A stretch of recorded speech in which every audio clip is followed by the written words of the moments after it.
Hello everyone, welcome back to yet another political episode. Well, here it is. It is out. Finally, with all the hard work, a lot of research, going through map to map to map, I have finally got the results of the 2022 United States elections. And this is now the recap. Now, however, I want to project something. We are only looking at counties. So that means U.S. House districts will not be included in this video. Why? Well, we can take a look here, and here's our results for the House district map. It's projected right here, and you can basically go on to Google or any political website and look it up yourself. While you pretty much have a hard time looking at in-state elections, like each state's Secretary of State, each state's governor elections. I mean, the governor elections are pretty easy to find, but finding the Attorney General elections in each state, that's why we are doing, we're looking at those mini elections in there. Maybe for the most not really important races, but anyway, we're going to take a little look here. So, we're not including House districts, period. However, we will be including at-large districts, meaning North Dakota, South Dakota, Wyoming, Vermont, and Delaware, I believe, will be included because they only have one, and that's the state as a whole. Alaska would have been included. However, they don't run their elections by counties. They run their elections by their census-designated areas. Now, Alaska is going to be a bit hard because, you know, they run their politics really differently than the rest of the United States does. So please bear with me. All right, let's begin. Our first state we're starting with is Alabama. The first election is the 2020 Senate election. We have projected Katie Britt, the new senator is elected the new senator of Alabama with 66%. She is pretty much the youngest female Alabama senator. She's actually, I believe, the very first female senator from Alabama, and winning against Boyd with a 30% margin. Oh, I want to point out here, Britt has broken the blue wall in Alabama. The blue wall of Alabama is right here. It's a little squiggly little sector. This area has been voting Democrat for years. This notably is blue because of the African American population over here. It tends to be more Democratic. However, this county right here, I can't name it. I don't know it. But all I know is it went red. It went red, legit red. It going for Britt. It has also went red Republican for the other elections too. Thus, the blue wall has been broken. You'll see that Alabama typically would be divided when it comes to the state. There's a Republican sector here, a Republican sector here, and then there's the blue wall dividing it. But now we have this county and this county, which typically votes Democrats. They won, Republicans legitimately won there by a good, appropriate margin. So, Katie Britt, projected winner in the United States Senate, and is replacing Richard Shelby, who has been a long-term senator, even a temporary Democrat, who later became a Republican, is now retiring. So, Katie Britt will be taking office in January 2023. Ivy overperformed with a 67% margin. This is the best Ivy has done in politics. Now, once again, Ivy has broken the blue wall. Same results with the Senate election. However, Ivy's gotten more votes in Jefferson County, which is also a Democrat county, which holds Birmingham. Yolanda Flowers, her opponent, received 29% of the popular vote, doing it quite poorly than Boyd. We take a look at Alabama with Allen with 65% of the popular vote, and then beating Lafayette with 31% of the popular vote. Once again, same results like the U.S. Senate and gubernatorial elections. And please excuse me if I do not pronounce their first name or not say their first name, because let's acknowledge these are a lot of candidates, a lot of nominee candidates running for specific offices.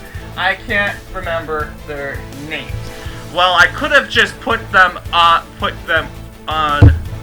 here, but I don't know. For me, for my whole entire life, when it comes to not my whole entire life, but ever since I've gotten to the political thing, I've been putting the Karens with the last name only, and that's how I've seen it mostly. So I think it's more well done and professionally well done when it has it that way. Secretary of State, once again, Republican win. Allen, 65%. Attorney General election, Marshall is projected winner, a 68% victory. Once again, comparing to Ivy, winning 67%. Marshall has taken the lead when it comes to the highest margin for Republicans, with 68%. Once again, the counties have so far, this is how they've been voting. These two counties right here voting, I believe one of them is Russell, I don't know, I'm taking huge guesses, but these two counties typically voting for Democrats, they're now going Republican, and have been voting Republican in the Attorney General, Secretary of State, gubernatorial, and the Senate election in Alabama. Now let's take a look at the Lieutenant Governor. Now this is the Ainsworth, I believe he's a new Lieutenant Governor, but he got re-elected. I don't even know. Has he been a Senate incumbent Lieutenant Governor? I have not much to know, but all we know is he won re-election unopposed. Oh, pretty much. Other votes came in. He also went against a Libertarian. I think he was against a Libertarian. Democrats didn't get anyone into this, nominate anyone for this election. Libertarian Party received the rest of the votes. However, they weren't really popular enough to get attention in this race, so I didn't put them on this ballot. So Ainsworth easily predicted the win, won immediately with 84% of the popular vote, winning every county in Alabama. And because of this, we are projecting Alabama a Republican win with a 5 out of 5 margin. Now we have Arizona. Now Arizona is a race that both Republicans and Democrats did finally well in. Now Democrats kind of get a shine of light during this mainly because they've got the governor and Senate elections. So and those are one of the most important elections out of the race in this race, and that meant that we tend to shed a lot of light on that. However, Republicans won a couple of races. They also won both the House and Senate, the state legislature, which is House and Senate. So particularly, Arizona is still technically a red state. So let's take a look here. So we are projecting Senator Kelly, the winner of the Arizona Senate election by 51%, beating Blake Masters 46%. Now, 51%. Let's be honest here. I think we kind of knew that Kelly was probably going to win Arizona. Polls, yeah, they were going back and forth, but the longer Kelly was up in the polls, the more likely he was going to win. So, yes, Masters never triumphed or never even succeeded over Kelly in majority of polls, meaning that Kelly was probably going to win. I pretty much excluded this race from too close to call races, mainly because, let's be honest, and I'm not really surprised to see the loss, the results here. So I don't really consider this a GOP loss, because mainly we knew this was probably going to happen, because Kelly beating Masters by numerous points, 5 points. It was clear that Kelly was favored to win, and let's be honest, incumbent senators have the advantage. They've always had the advantage because, they had 6 years on the job, they're very experienced, and they've done a lot of good things. Now, let's just say, an example would be Amy Klobuchar from Minnesota. She won 60%. 8% of Republicans and Trump supporters voted for Klobuchar, despite being a liberal. So Kelly had a good advantage in this election, and he wins re-election. Score one for Democrats. Hobbs, another race that was almost too close to call. And I seen the algorithm on how the election was going. I was not so surprised to see Hobbs win this. Polls majority saw Hobbs gaining a 50%, Kari Lake gaining a 49%. Like I said, a couple months ago, whoever wins Maricopa County is the winner. However, that's not necessarily true. I will go and point that out in another video, in one of these elections later. So another point for Democrats, Hobbs winning the election, 50% point against Lake. Secretary of State. Now, Hobbs currently is the incumbent Secretary of State, and therefore, with Hobbs being the governor of Arizona, there is going to be a new Secretary of State, and people chose Fontes. Now, Fontes, so far, is the biggest win for Democrats, winning 52%. That is 5 points ahead. 52% is a good number, if I do say the least. Beating Fincham. Fontes, yes, once again, a few more points. Kelly, technically, tied with Kelly and Fontes. Fontes is just ahead by a few points, to say the least. We take a look at the Attorney General election. We have seen Mayes and Hamada. This election was too close to call until in December. They had to recount the votes. December 7th. December 7th, they recounted the votes, and they found that Mayes barely won the election with just less than 100 votes more than Hamada. Now, this is the first Republican win. He won a decisive victory against Quezada, and he's incumbent, so he's technically not a gain for Republicans. But you'll see Maricopa County went red this time, after voting blue in the last 3 elections. Quezada getting 44%. He, I believe, is well approved as the state treasurer. So, once again, one win for Republicans. Another win for Republicans projected, Superintendent of Public Instruction. Horn is projected the winner, 50%. Now, this is the first election where Horn wins without winning Maricopa County, which means this is very possible. If you don't have to win Maricopa County in order to win the election, you ultimately need enough votes in Maricopa County to make a smooth majority. Take a look here. Hoffman came up pretty close, 49%. So, that is the Superintendent of Public Instruction. Going on next is the State Mine Inspector. Marsh winning unopposed, running unopposed, instantly winning, winning barely amounts of votes. However, 100%, Democrats did not file or nominate anyone candidate against him. Marsh wins Arizona Mine Inspector, re-elected with 100%. Now, this election's pretty interesting. Democrats did not elect or nominate any candidates to go against these two. Actually, they did actually. But the two triumphers, so only two candidates can get reelected. Only two. And the top two candidates that did the best would get reelected. Taking a look here is Thompson.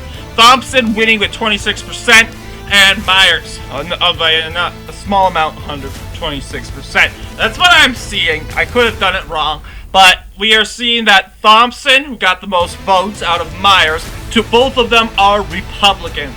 So it seems here Republicans overwhelmingly won this election. Democrats the two Democrats were both defeated. This was a Republican score victory in the Corporation Commission election, bringing some morale into Republicans in Arizona. May not be some morale in Republicans in the United States, but there is some morale in Republicans in Arizona. Because there is a split tie, because normally I would not do this, but we are going to count the state legislature. Since Republicans won the state legislature, both the House and Senate, Republicans will win this election. Why? Well, yeah. This is originally a tie, both Democrats and Republicans getting 4 wins in Arizona out of Arizona's 8 state elections. Because the state legislature in Arizona is Republican, we're giving this election to the Republicans. Although it will not be recognized as a win, it will be recognized as a whole. Now we have the state of Arkansas. This state is pretty up to Republicans. So here's the following. I think Republicans aggressively hit this state more harder. Once again, inflation. Conservative states tend to be more concerned about inflation and the economy, once again, and you can even Democrats in red states seem to be concerned about that. Also, we have this election here. Huckabee Sanders. He is the daughter of the incumbent Governor Sanders. No, Huckabee. So, Huckabee Sanders versus Jones. Once again, 63% giving to the governor's daughter. She will be the next governor, new governor of Arkansas in January of 2023. And then we have the lieutenant governor. We're actually going back. This county right here voted Democrat. And if you are unfamiliar, this is the first time I believe this county has ever voted Democrat. Usually counties over here towards the Mississippi, once again, this is a very popular African-American populated area. You would expect more of this to be more Democratic, not over here. On the other side of the black belt here. So, once again, I kind of thought it was strange. However, this county has reportedly, what I've learned, never voted Democrat again after this, as we see Rutledge going to a 64% once again, comparing to his opponent Crowd's 32%, elected the new lieutenant governor of Arkansas. Secretary of State, Winston Thurston, 67% to, and then once again, I can't tell you if they're incumbent or not. They're over portably, I'm reviewing over 200 elections. I ain't gonna know if they're incumbent or not. So I can tell you, and same thing with the first name. I can't tell you if they're incumbent because there's just too much. So yes, Thurston, 67%, Gorman, and yes, I will tell you some for obviously Ron DeSantis won re-election. I'll get to that later though. Thurston, 67%, compared to Gorman's 32%. Secretary of State. The Attorney General election, we see Griffin winning with 67% once again. This part of the Black Belt, it sounds like we're creeping down, we're pushing into this county right here. This area, reportedly has the capital, Little Rock. Once again, yes, it's a part of the Black Belt, but also one of the most populous areas in Arkansas. So, of course, yes, it's going to be fairly Democrat. So, 4 counties going to Griffin, 67%, Gibson, only 32%, claiming only 4 counties, the rest going to Griffin. Whoops.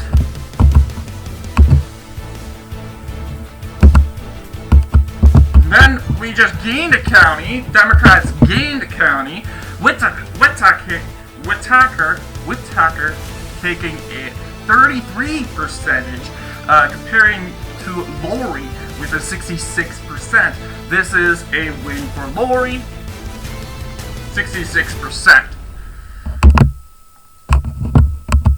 Oh, and now we're back to the 4 county thing again with the state auditor election. By the way, that was the treasurer election, if I failed to say that. This is the state auditor election. We have Milligan with the 69% compared to Arnold Johnson with the 28%. So far, I believe Milligan is our front runner for the Republicans with the best streak. Going back couple, that is true. True indeed. So Milligan is front runner, 69%. Arnold Johnson probably doing the worst job for Democrats, 28%. Land!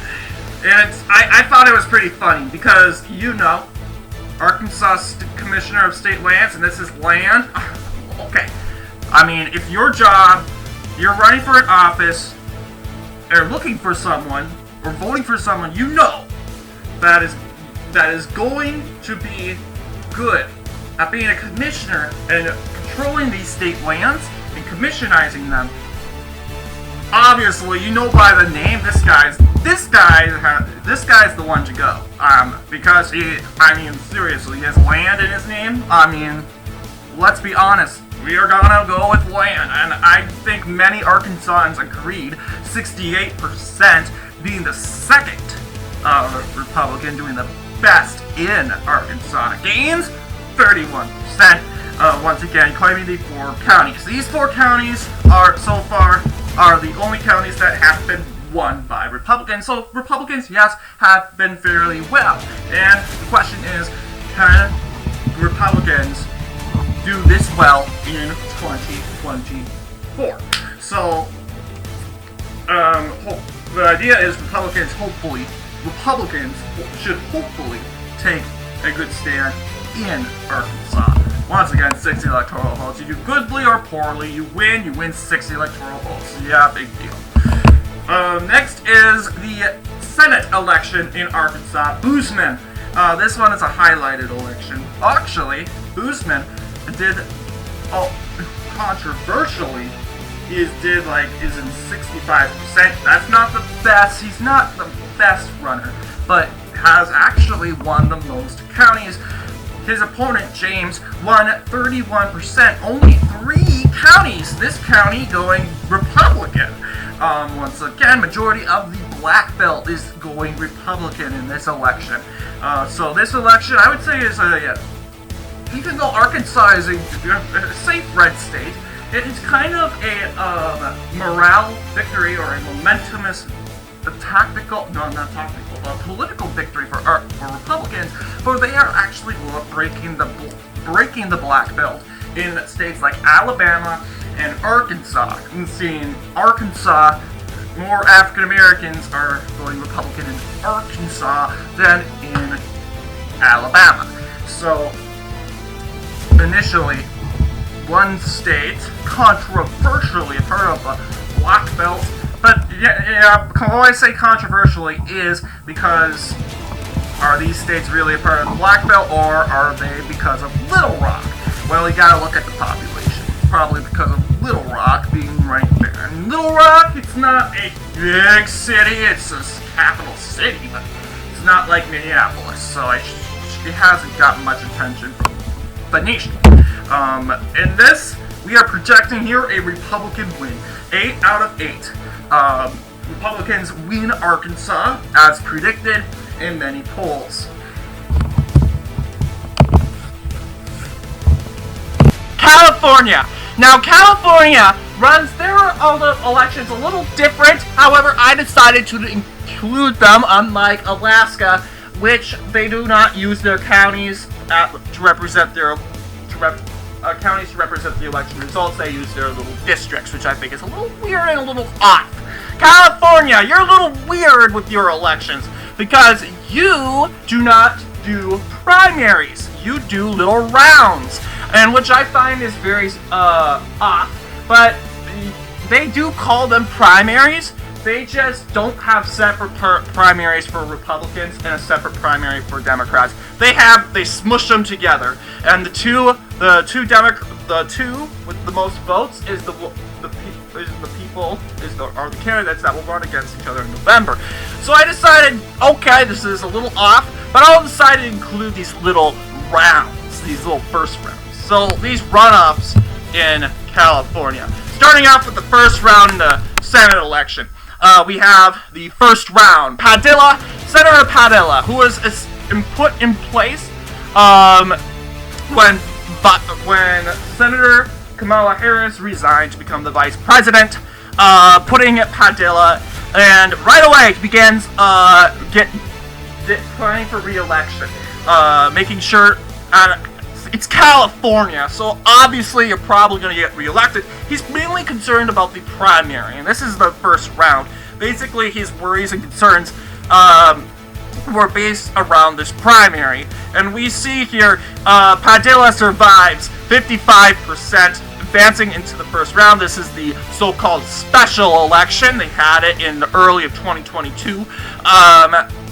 Just to make sure the people approves of the successor of Kamala Harris as a senator from California. Musser remains a competitive opponent and continues to haunt Padilla throughout 2022. Getting 22%, Ms. Musser would continue to get a lead. This is round one. And now we head up to round two. Round two tells us, as we know here, it changes a little bit. We talk about round two. Padilla goes down a point, 54%. However, Musser is kind of splitting the Republican ticket, 14%. So he isn't doing that good. So far, Padilla has won all these counties. Musser only 4 counties up in Northern California, and that's where that's a stronghold where Republicans lay in California. That's a very big Republican stronghold. However, can it be broken? Absolutely. Seeing that Padilla, 54%, and the Republican ticket is collapsing. The remaining candidates in this round were eliminated. Now we'll get to the final runoff in November, finally pitching into our results. As we know at 61%, Musser doing his best of 38%, finally gets an appropriate amount of counties. Padilla did a good job. He gets a 61%. As we know, Padilla, it's not surprising that Padilla is re-elected the senator from California. This is a Democrat win. We go into the gubernatorial election. First round is between Newsom and a handful of Democrats versus Dahl and a handful of Republicans. Dahl is the best Republican in the race, and Newsom is the incumbent. He ultimately has the upper hand, however, is being challenged. He gets a 55%, surviving, while Dahl takes a 17%. Newsom is not worried. He knows he will easily get reelected. Well, this is not his best. The runoff, he did get a 59%, but Newsom is so used to getting bigger victories, like over 60%. So this is kind of a shock. And to see Orange County, this also worked here. Orange County also went to Musser. So it looks like that orange curtain, a curtain that divides liberal Los Angeles County and conservative Orange County, has been put back up. It's been taken down ever since Donald Trump came into office, while Orange County voted against him 2 times. Orange County voted against Barack Obama and for the Bush and for George W. Bush, and against, I believe, yeah, he voted against Bill Clinton. And against Bill Clinton, it used to typically be a conservative stronghold. Therefore, this so-called orange curtain has kind of been taken down. But it looks like that orange curtain has kind of been put back up. As we are seeing here, Orange County will vote in every single election here for Republicans, which is kind of interesting to see here.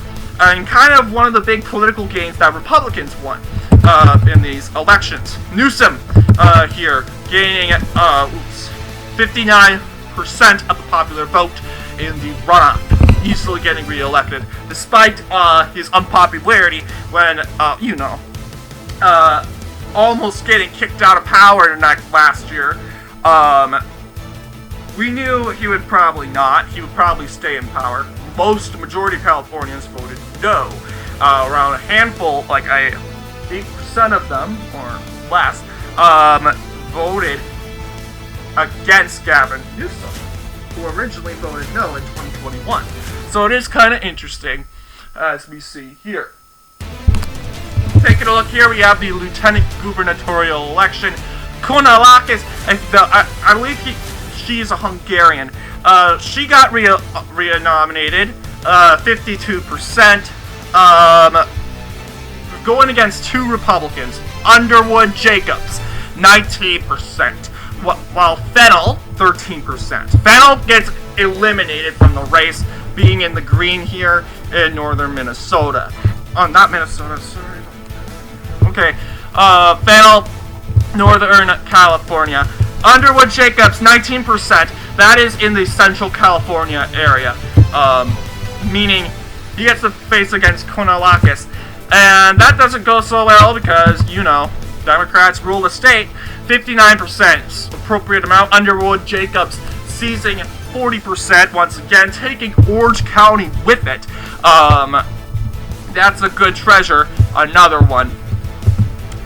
The Attorney General election, we are seeing Bonta getting a 54%, Hotchman's 18%, and Early at 18%, 16%. So Bonta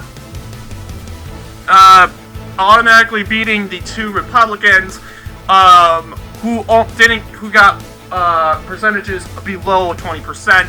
And it's kind of the Early won more counties, while Hotchman only won this county.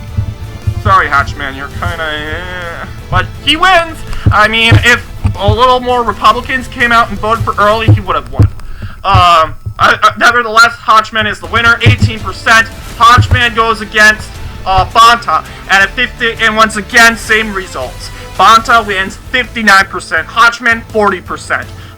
Exclusive victory in this runoff. Taking a look next up is the first round with the California Secretary of State election.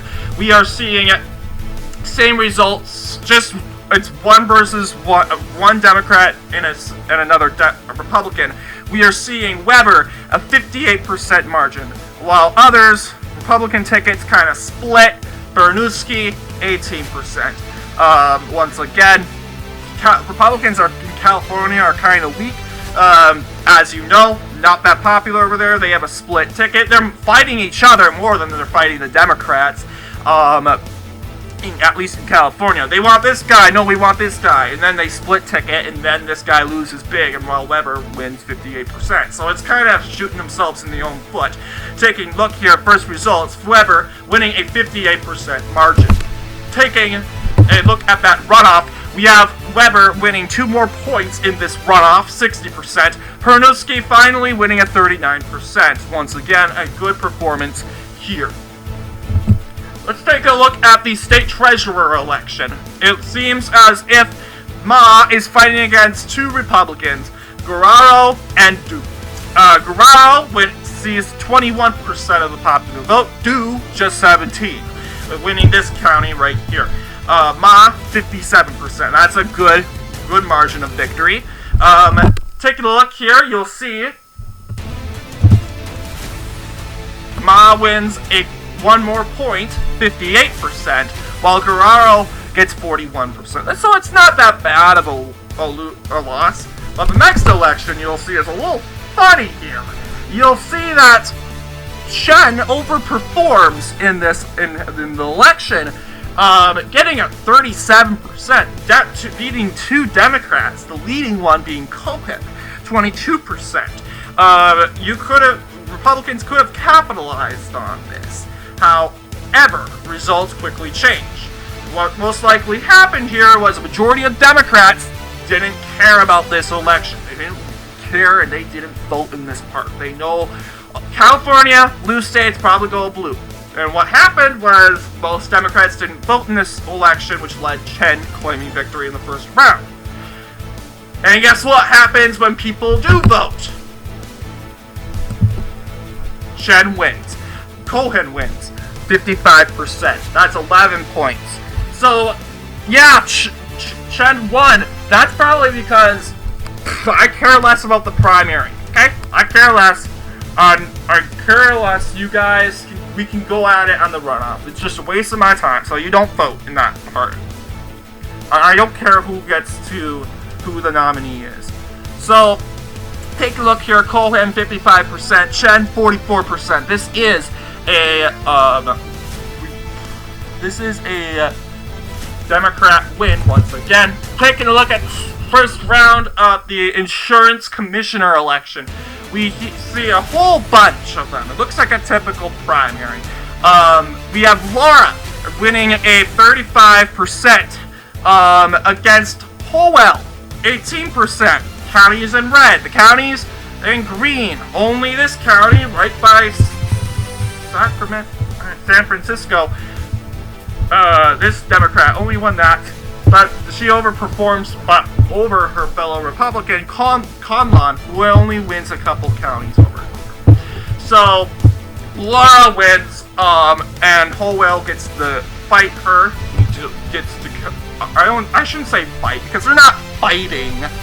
They're challenging. They're competing against each other. Taking a look at this, the runoff, Laura claiming a 59%, Howell 40%. In the nutshell, I would say Chen did the best, winning at 44%. 11,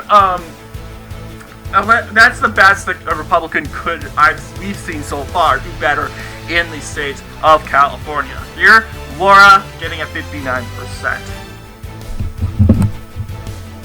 Then we get into the Superintendent of Public Instruction. We see, in this round, first round is Thurmond, easily dominantly predicted to win against Christensen, 11%. Having seen the next results, Thurmond's lead grows despite Christensen winning more counties. Why? Well, Democrats divided their ticket up, which resulted to this happening. Same thing with the Republicans. You'll see barely any of them. Christensen only got 11% and was the chosen Republican nominee. So 11% of Republicans chose this guy. So you can see not much Republicans voted in this election, which proves how careless they feel about this election. This election is pointless. So we're going to let Democrats take it. So yes, 45%. So yes, overwhelming victory for Thurmond. This is the best the Democrats have done out of 63%. Having seen the results here. Having seen this, we are calling this very long election segment for Democrats, winning a decisive victory in California, a 9 out of 9.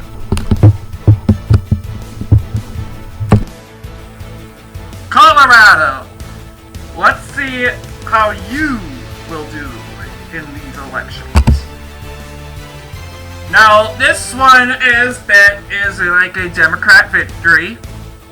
And you'll see here, it looks like, I believe these counties actually went for Trump, and this one I believe went for Trump. I don't know, but they flipped. Okay, they legitimately flipped. And it seems here, this is more of a likely Democrat victory. Bennett. Senator Bennett. Pardon me. Winning re-election by 16, 15, 14 points, as predicted. Let's highlight this here. This was an election the GOP was trying to win. We all knew and we all shrugged. We're like, no, we can't. Okay, let's admit, Colorado has gone blue. Okay, it used to be pretty Republican when I was young in 2004, but ever since 2008, Obama won that state, and Republicans never won there.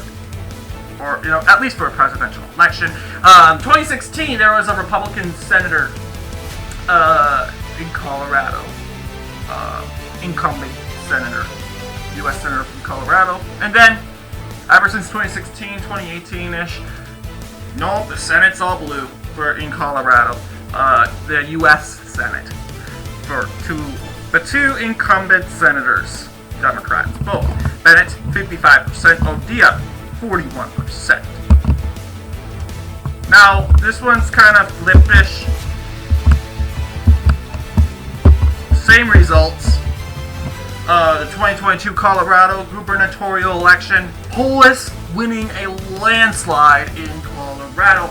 Lee Volk, he did way better than Biden did.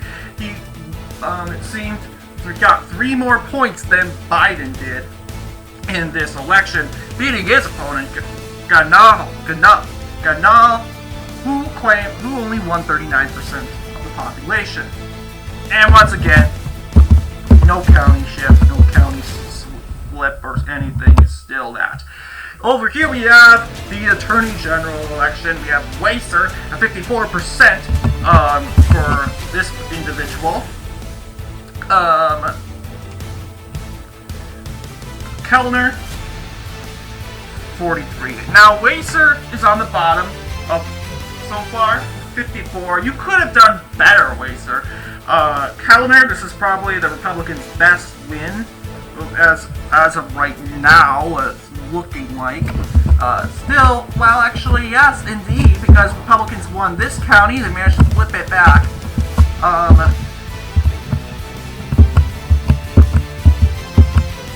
And that's pretty much it. They won this county here. The Secretary of State. This is another big win for Democrats. Griswold, a 55%, with beating Anderson at 42%.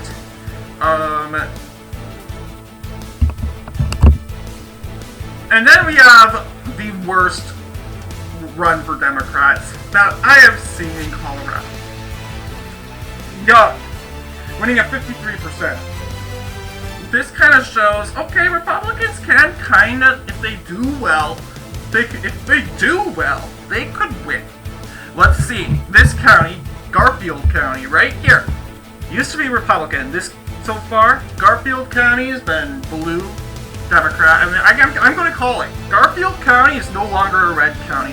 It hasn't voted for Republicans since forever. Let's take a look.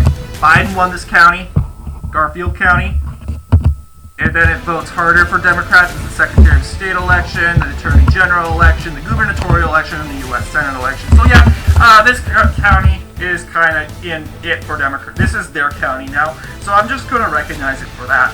Taking a look here, and despite Garfield County being a rural county in total, 53% for Young. CS, 43%.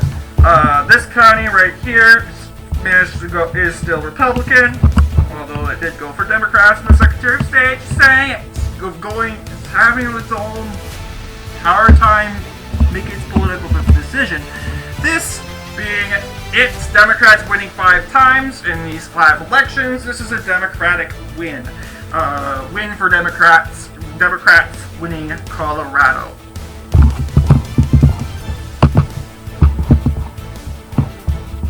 Next up, we have the state of Connecticut. This state is obviously a go-to state for Democrats, and we expect Democrats to do very well in the state. But the thing is, some Republicans were saying, oh, Republicans were in the lead. Well, yeah, polls, they were a little wonky this year, but I'll say, gubernatorial election, they said, oh, Republicans are going to do very well in this election. Well, no, it didn't really look like that. Governor Lamont winning re-election easily against his opponent Stefan Nowinski, Lamont claiming 56% of popular vote in Connecticut. Stefanowski only 33% in there. So yes, I'd say Lamont did very well in this election. One more count, did better, and guess what?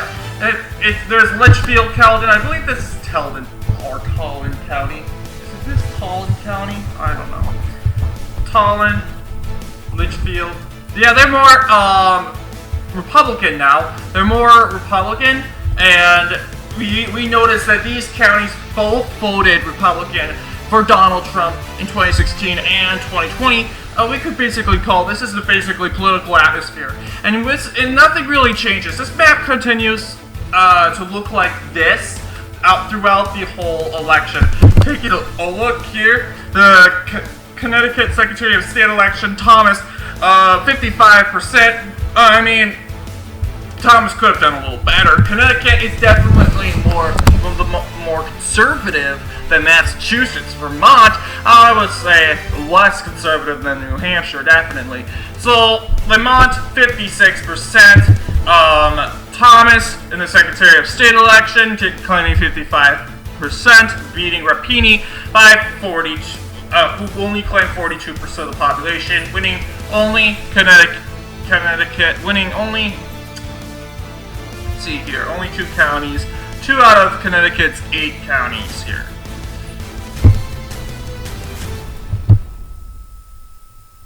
Then we have the treasurer election.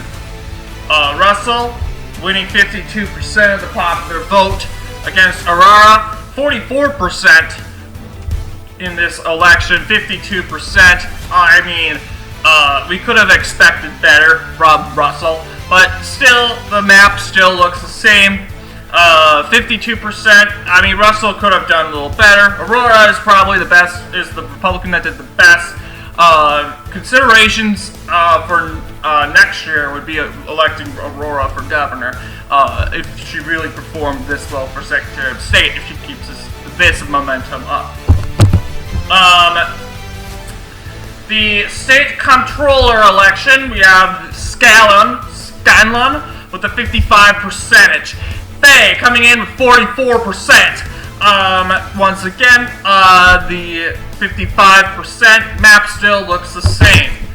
Attorney General Tong winning 57% of the popular vote against Cortez. Cortez 41. Tong doing the best so far. Best Democrat so far is Tong, Attorney General. And then we have Senator Blumenthal. The senator has been senator for a long time. He easily got re-elected with 57%. Same percentage. I say between Blumenthal and Tong, they could dispute it out, but it seems like they both did a good job. Levy winning 42% of the popular vote, mainly from Tallinn and Litchfield counties. And out of this one, we're going to be calling this race for the Democrats. 6 out of 6 elections. This is a Democrat win.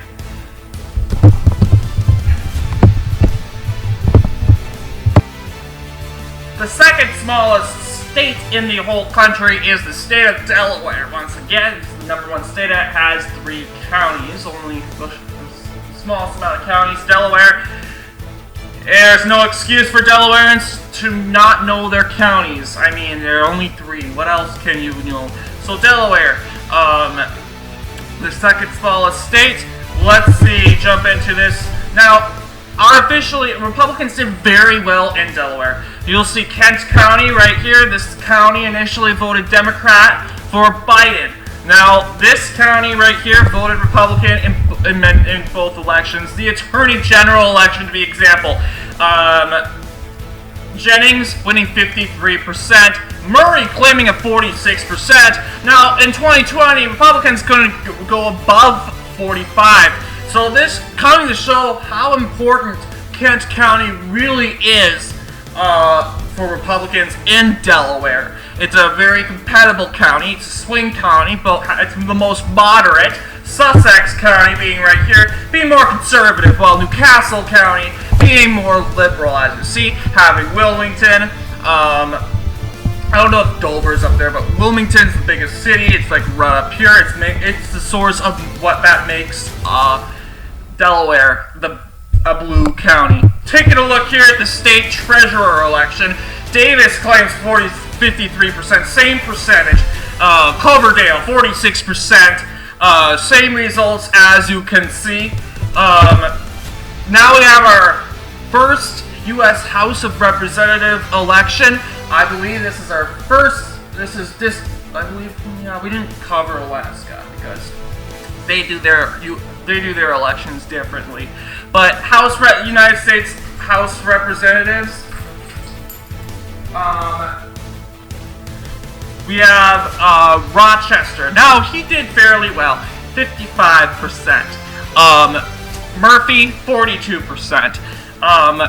So yes, the at-large district of Delaware, Rochester, U.S. House Representative Rochester winning re-election. 55% against Murphy's 42%. Same results so far. Newcastle being the only Democrat county, and that's all it takes is Newcastle County. That's all you need. Newcastle County, and you win. So I don't see Republicans, especially, not winning anytime soon in Delaware. Taking a look here, we have out of these three elections, we wonder, oh, what about the governor? Oh, what about other elections like the Secretary of State, etc.? Oh, well, Delaware does their elections 2020, and they will do their next elections will be in 2024. So those elections we will be talking about in 2 years. Initially, we have this U.S. Senate election, the Attorney General election, the U.S. House, which the House of Representatives will always be an option when it comes to Delaware. Tuning in now, we have is the state of Florida.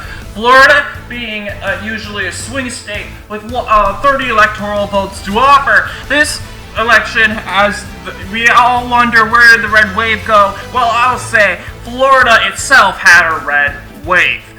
It was more of a hurricane if you had to talk about, yeah, same thing, but red hurricane, red Florida. It went solid Republican this year. And taking a look at the following elections, we're going to see how it went. Starting off with the 2022 Florida gubernatorial election, we see Governor Ron DeSantis winning re-election, 59%, almost 60%, winning Miami-Dade, a compatible, actually the most populous county in Florida, holding one of the biggest city of Miami, millions of people. This county went Republican by 11 points. That's very impressive, and it's probably the first time in years, even decades, that a huge city, a huge county with a huge population, with a major city, went decisively Republican by 11 points. Last time we saw that was Orange County. Orange County used to be very Republican in the 20th century. However, with Orlando, has continuously begun to grow and has become more liberaler. DeSantis, could he have won Orange County? I don't know. I'm probably going to do a separate video on that. So we have Miami-Dade, Broward County, part of the Miami Metro, still remain loyal to Democrats. Former Governor Chris, who actually used to be a Republican, lost by 40%. Governor DeSantis, once again, winning re-election. The capital area of Tallahassee went Democrat. This is probably the most Democrat county. I believe that's Gadsden County right here. It's probably labeled the most Democrat county as according to this map, being the number one county voting aggressively for Chris. Right here, I believe it holds Tallahassee. It's either neighboring Leon County, or Gadsden County that holds the capital of Tallahassee. Next up, we have the Attorney General election. Moody is done the best. She done the best in this race so far. Moody winning a 60%. Same county results. better than Ron DeSantis by a point, beating Ayala by 39%. 39% of Floridans voted for Democrat Ayala. Once again, Moody, 60%. This is definitely a huge boost of morale for Republicans, not only in Florida, but around the country. Taking a look next is we have the Florida Commissioner of Agriculture election. We are seeing Simpson winning 59%, a legitimate landslide against Moore. Once again, Miami-Dade going Republican, that which has been going Republican so far throughout this whole race so far. Blamer only able to claim 5 counties so far. These same 5 counties have been voting Democrat. Both have been going Democrat. This is the same map so far. We take a look at the Financial Commission Officer, Chief Financial Officer, Petronis, 59% against Hadersley, 40%. Same results. Miami-Dade, still Republican. We take a look next on is Marco Rubio winning re-election. Rubio not doing the best as his fellow Republicans. He will only winning by a 57%, still a legitimate landslide. We see a different map, however, with Palm Beach going Democrat. Palm Beach so far has voted Republican, except this one. Although Palm Beach, Rubio, it seems as if Rubio could have won Palm Beach easily.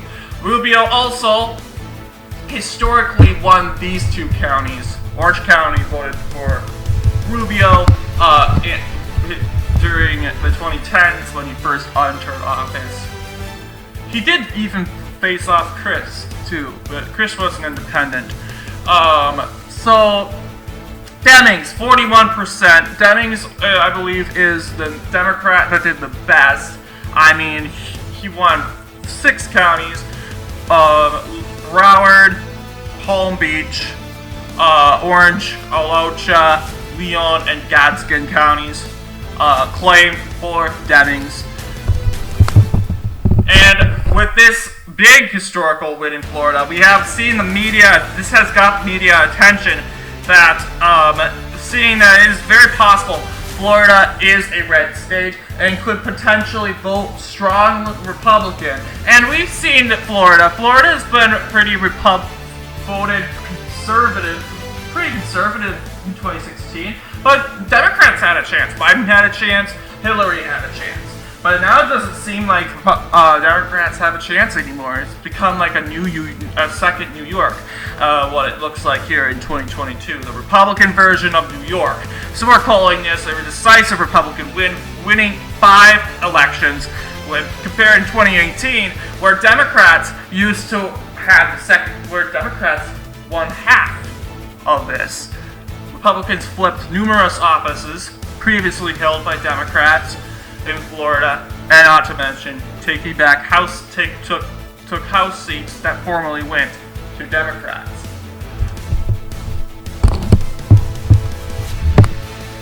Georgia is another incredible state, which both Democrats and Republicans did fairly well in. Taking a look here, we have the United States Senate election in Georgia. We have the first round, which was taken and took place on Election Day. That said, Warnock claimed victory, 49%, a point ahead of his opponent, Walker, just a 48%. What happened? Oh, well, Republicans kind of split their ticket here on who to beat. Warnock obviously being the nominee, not the nominee, but obviously claiming the victory. It was predicted that he would probably win. So yes, you'll see Walker, this is kind of the best he has done, winning Washington County, Washington, this county right here, Burke County, a compatible county, which has voted Democrat very frequently, but stopped voting Democrat. Reason? Well, the count, you know, politics change in the area, and it's generally a very rural county. Burke County is. So it's voted against Warnock this round. taking a look here, we have the actual runoff results. Shows Warnock winning in a larger margin, 51%, once taking back Washington in this county right here. Warnock here winning 51%. Walker still at a 48%. Could not reach and go above that 48%. Was stuck at 48%, which led to his defeat. So that is the runoff, a victory for Democrats. But however, Republicans take it from here, with Brian Kemp winning re-election at 53%, while Stacey Abrams, winning at 45%. This here is a Republican victory, a decisive Republican victory. We see Kemp beating Abrams by 10 points, and flipping, and even winning this county. Republicans took Washington, this county right here, this area, the Black Belt too. Republicans seem to do very well in. Take a look at the lieutenant gubernatorial election. Jones winning a 51%. This area right here, Black Belt. They even went and cut through. This area has a good African American population too. They also went and cut through Washington County. This county right here. This county holds Augusta. So yes, a good performance. Flipped more, I believe. Did they flip more? I believe they flipped more than Kemp did, but Jones did perform well in this race, beating Bailey at 41%. We got Raffensperger, 53%. And I would say, in my opinion, he did pretty well. He cut through the Black Belt. Also, holding some counties up here. So, right now, taking good amount of counties. Raffensperger doing very good. 53% getting re-elected versus Nguyen taking 44%. Going into the Attorney General race, we have Carr only receiving a 51%. Once again, these counties returned to voting back to the Democratic Party. This county returned to voting Democrat. So margins are continuing to go down. So Carr winning at 51% versus Jordan of 46%. Republicans continue to hold the line. Thompson winning at 52%.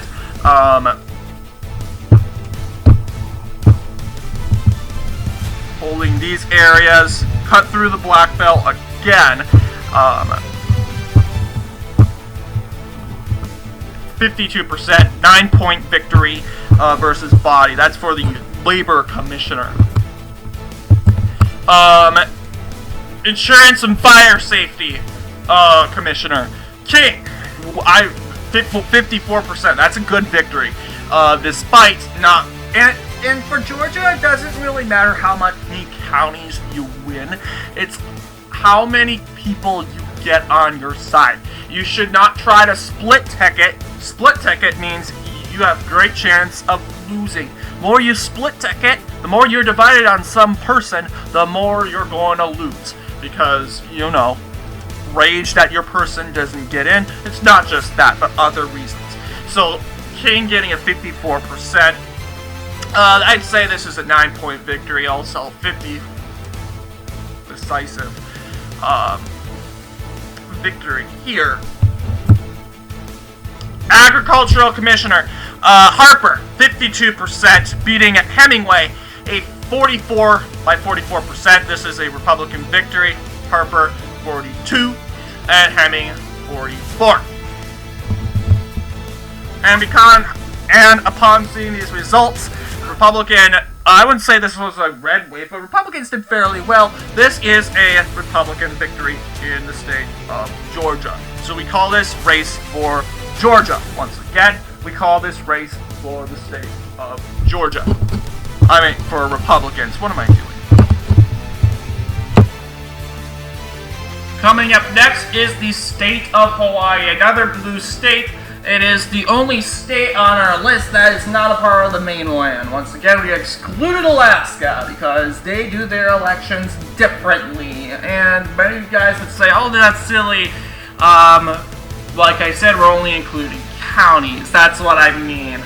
No offense, Alaska, but if Alaska has boroughs, but I have yet to see results of maps so far of these maps having the borough results. I've seen Alaska district results, and that's kind of annoying. Like Alaska state district results in the House, gubernatorial, and Senate elections, and that's really because they used to do that in 2018. They used to have that. It looks like they're not doing that anymore.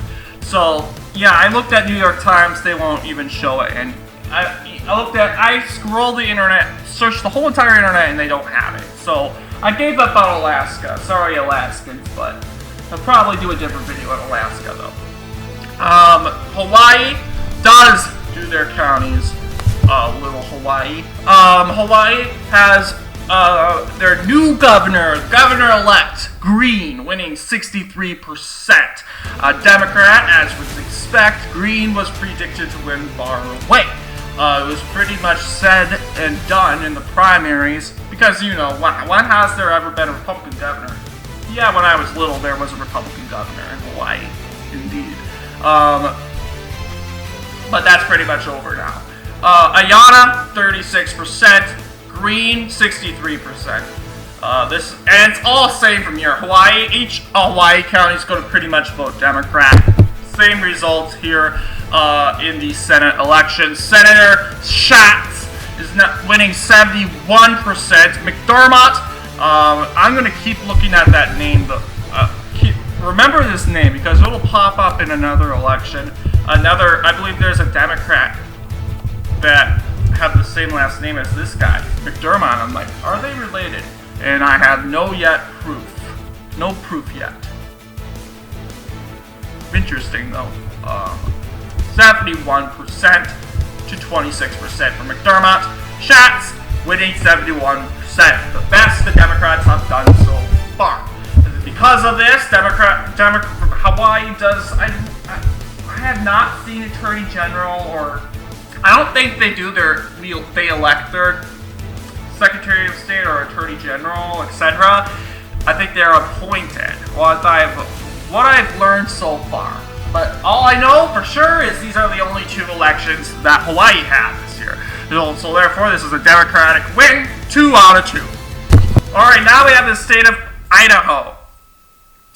This state is, once again, a red state. You would expect Republicans have the upper hand from here.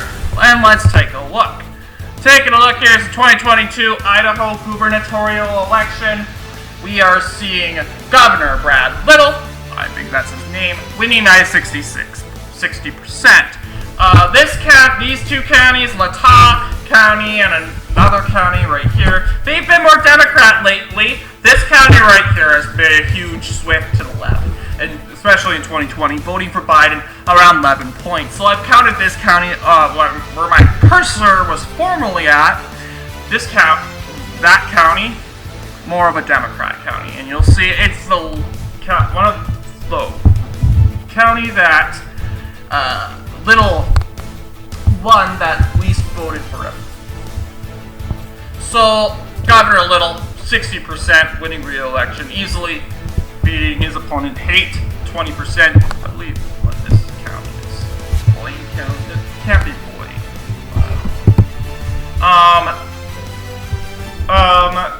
Idaho Lieutenant Gubernatorial election. Once again, Idaho elects their lieutenant governors. Bedke winning. He won more than his fellow governor, Little. Bedke, 64% against Manwheeler, 30%. And I'll tell ya, Little Trader County used to be pretty Republican, voted for Trump in 2016, voted against Obama twice, is now pretty much all in for Democrats.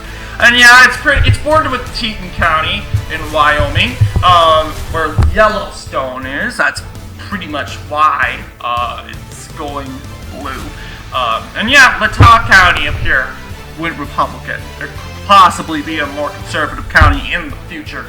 Lieutenant Governor, gubernatorial election, Medkey, 64%. This is a new, I believe I've heard this was a new lieutenant governor. So, last time I heard. Crapple, wow, great name. I bet his opponents had a lot of fun with his name, Crapple. Senator Crapple winning re-election, 60%. Same results as the lieutenant governor election.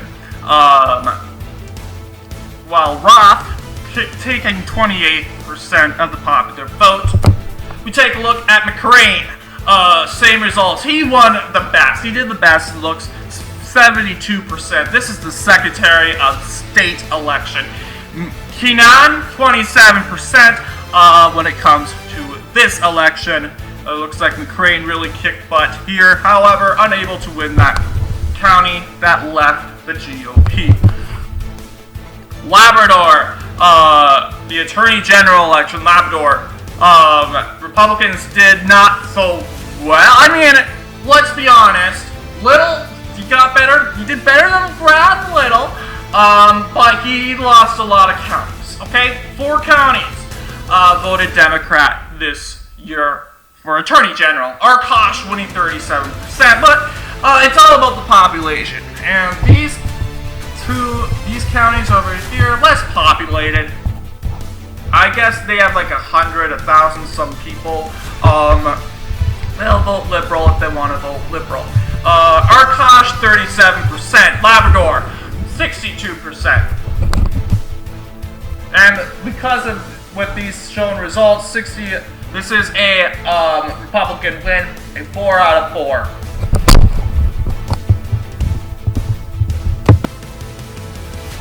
The state of Lincoln. That is our next state. First off, we're coming off with the 2022 United States Senate election in Illinois. Senator Duckworth winning re-election with 56%. However, Sullivan doing quite, actually pretty better than the Democrats did in 2020.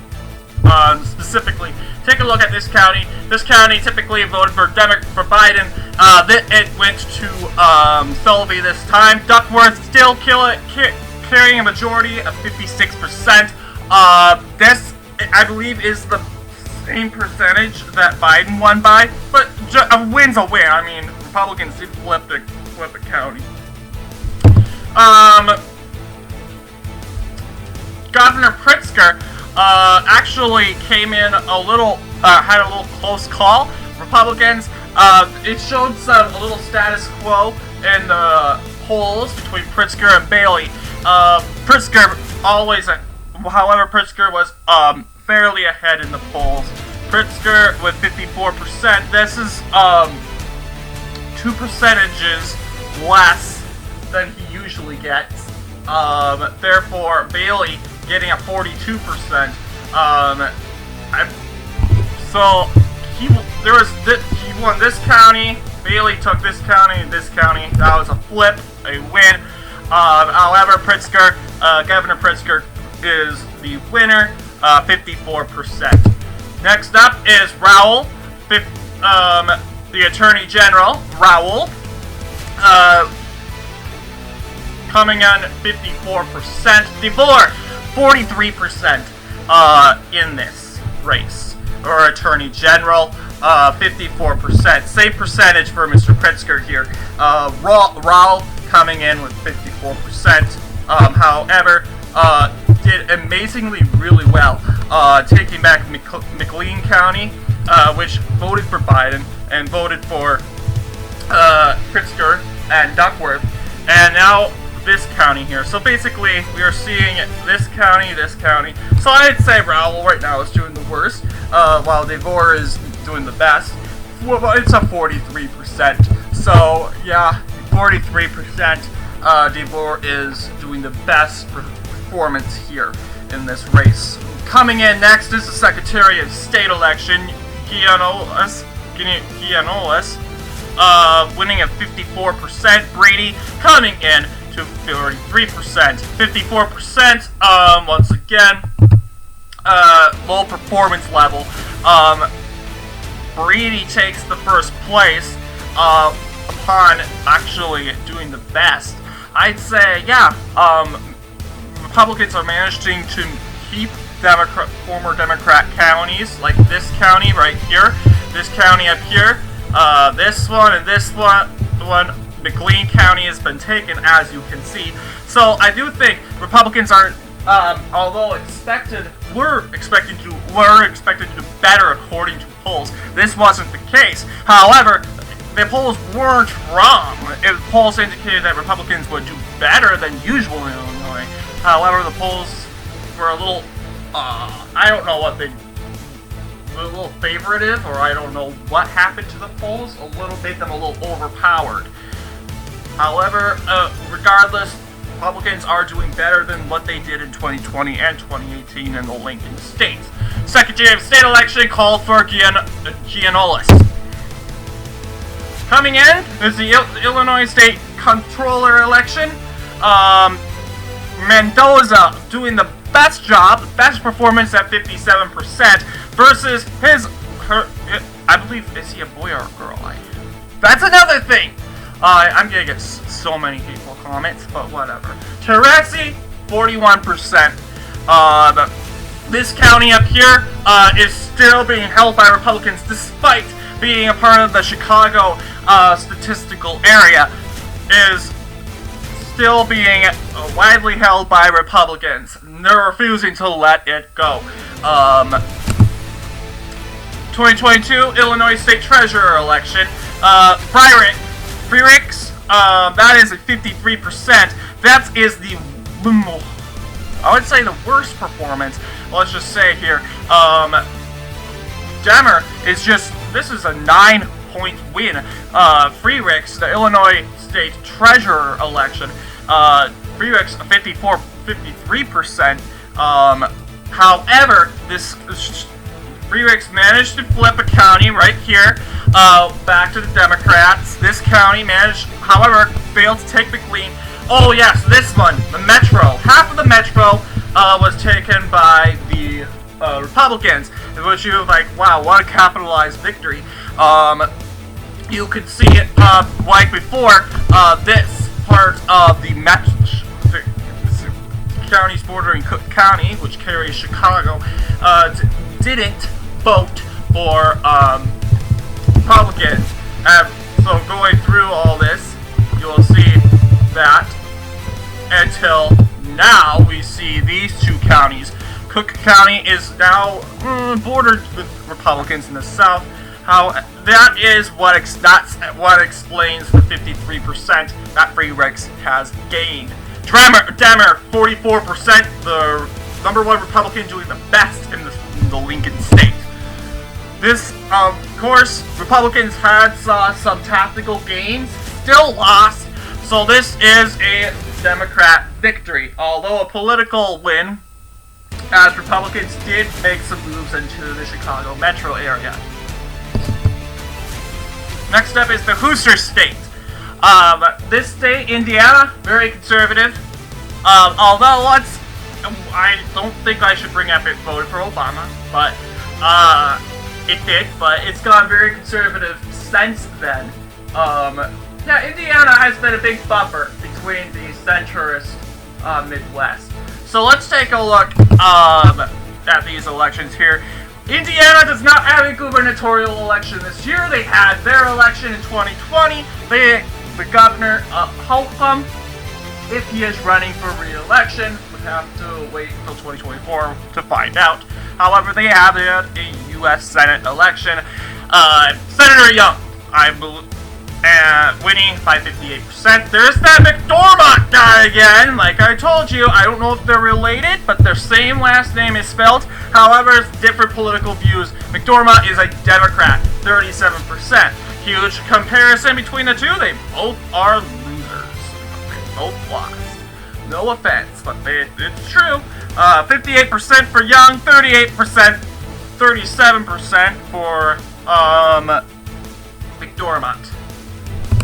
Let's take a look at the the Secretary of State. So taking a look here, we have Morales, 54% compared to the Young. That's 4 points. He lost 4 points according to 54%. However, a 14-point victory when it comes to this election. Wells only receiving 40% of the popular vote. 40%, 54%. This election is being called for Morales. Elliott versus McClellan in the state treasurer election. We are seeing McClellan only carrying 3 counties and Elliott carrying the rest. Elliott is doing the best so far with a 60%. Elliott won this election. The state treasurer election been called for Elliott. The state auditor election, same deal, pretty much a big status quo between Elliott and Klutz. 60% for Klutz. Brooks, 36%. Same results as the treasurer election. Nothing really changed here.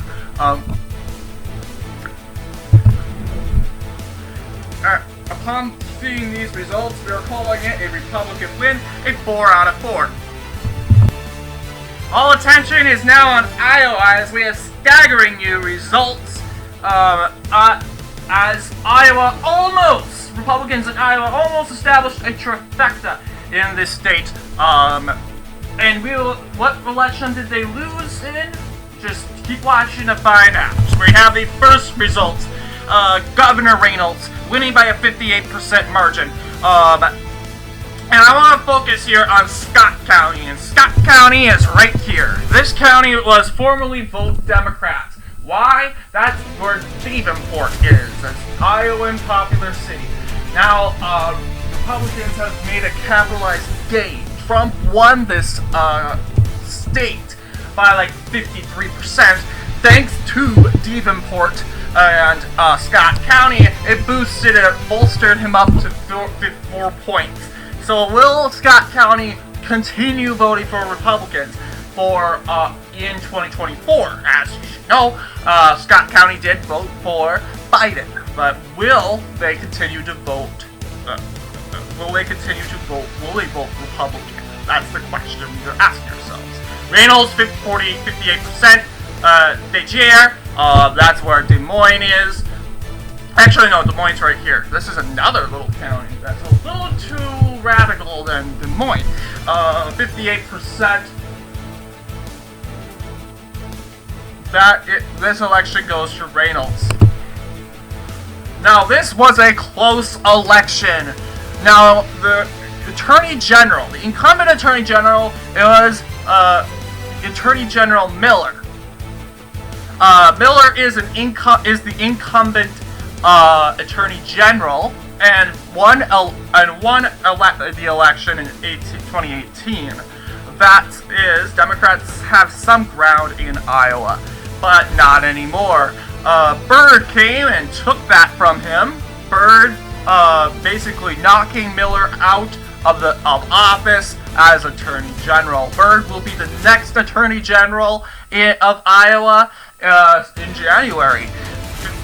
Byrd winning by just 1 point. Miller doing relatively pretty good doing really good.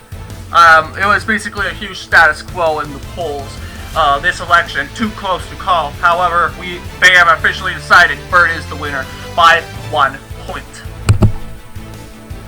The Secretary of State is another big win, with Pate winning 60%. I think he's the incumbent. 60% for Pate. Miller, another Miller. I swear. Iowa and their Millers. 39% for Miller. The treasurer election is here. We see Smith winning by a 51%, 4 points against the incumbent state treasurer Fitzgerald, coming in second with 38%. That said, Fitzgerald has lost his job as the state treasurer of Iowa. Now Smith taking over the state, will take Fitzgerald's job in January.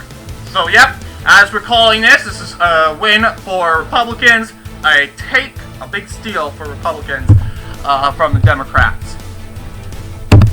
And then we see the staggering results where Democrats win their first win in Iowa, the state auditor election.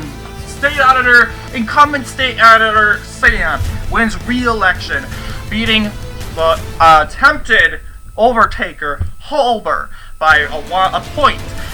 This was the very first win and the only win that the Democrats was managed to take in the state. You'll see that the amount of counties voted Democrat. I don't know what it is about Sand, but Sand keeps winning. This is a Democrat victory. Sand wins. Then we get to the Secretary of Agriculture election. The best results is from NAC. It was 61%. Norwood coming in second, only holding 3 counties, which I am not from Iowa, and I cannot tell you what these counties are. I do know that this is not Des Moines, this county's here, and seeing that Des Moines went red shows that Republicans kind of have a good favorite hold in here this election.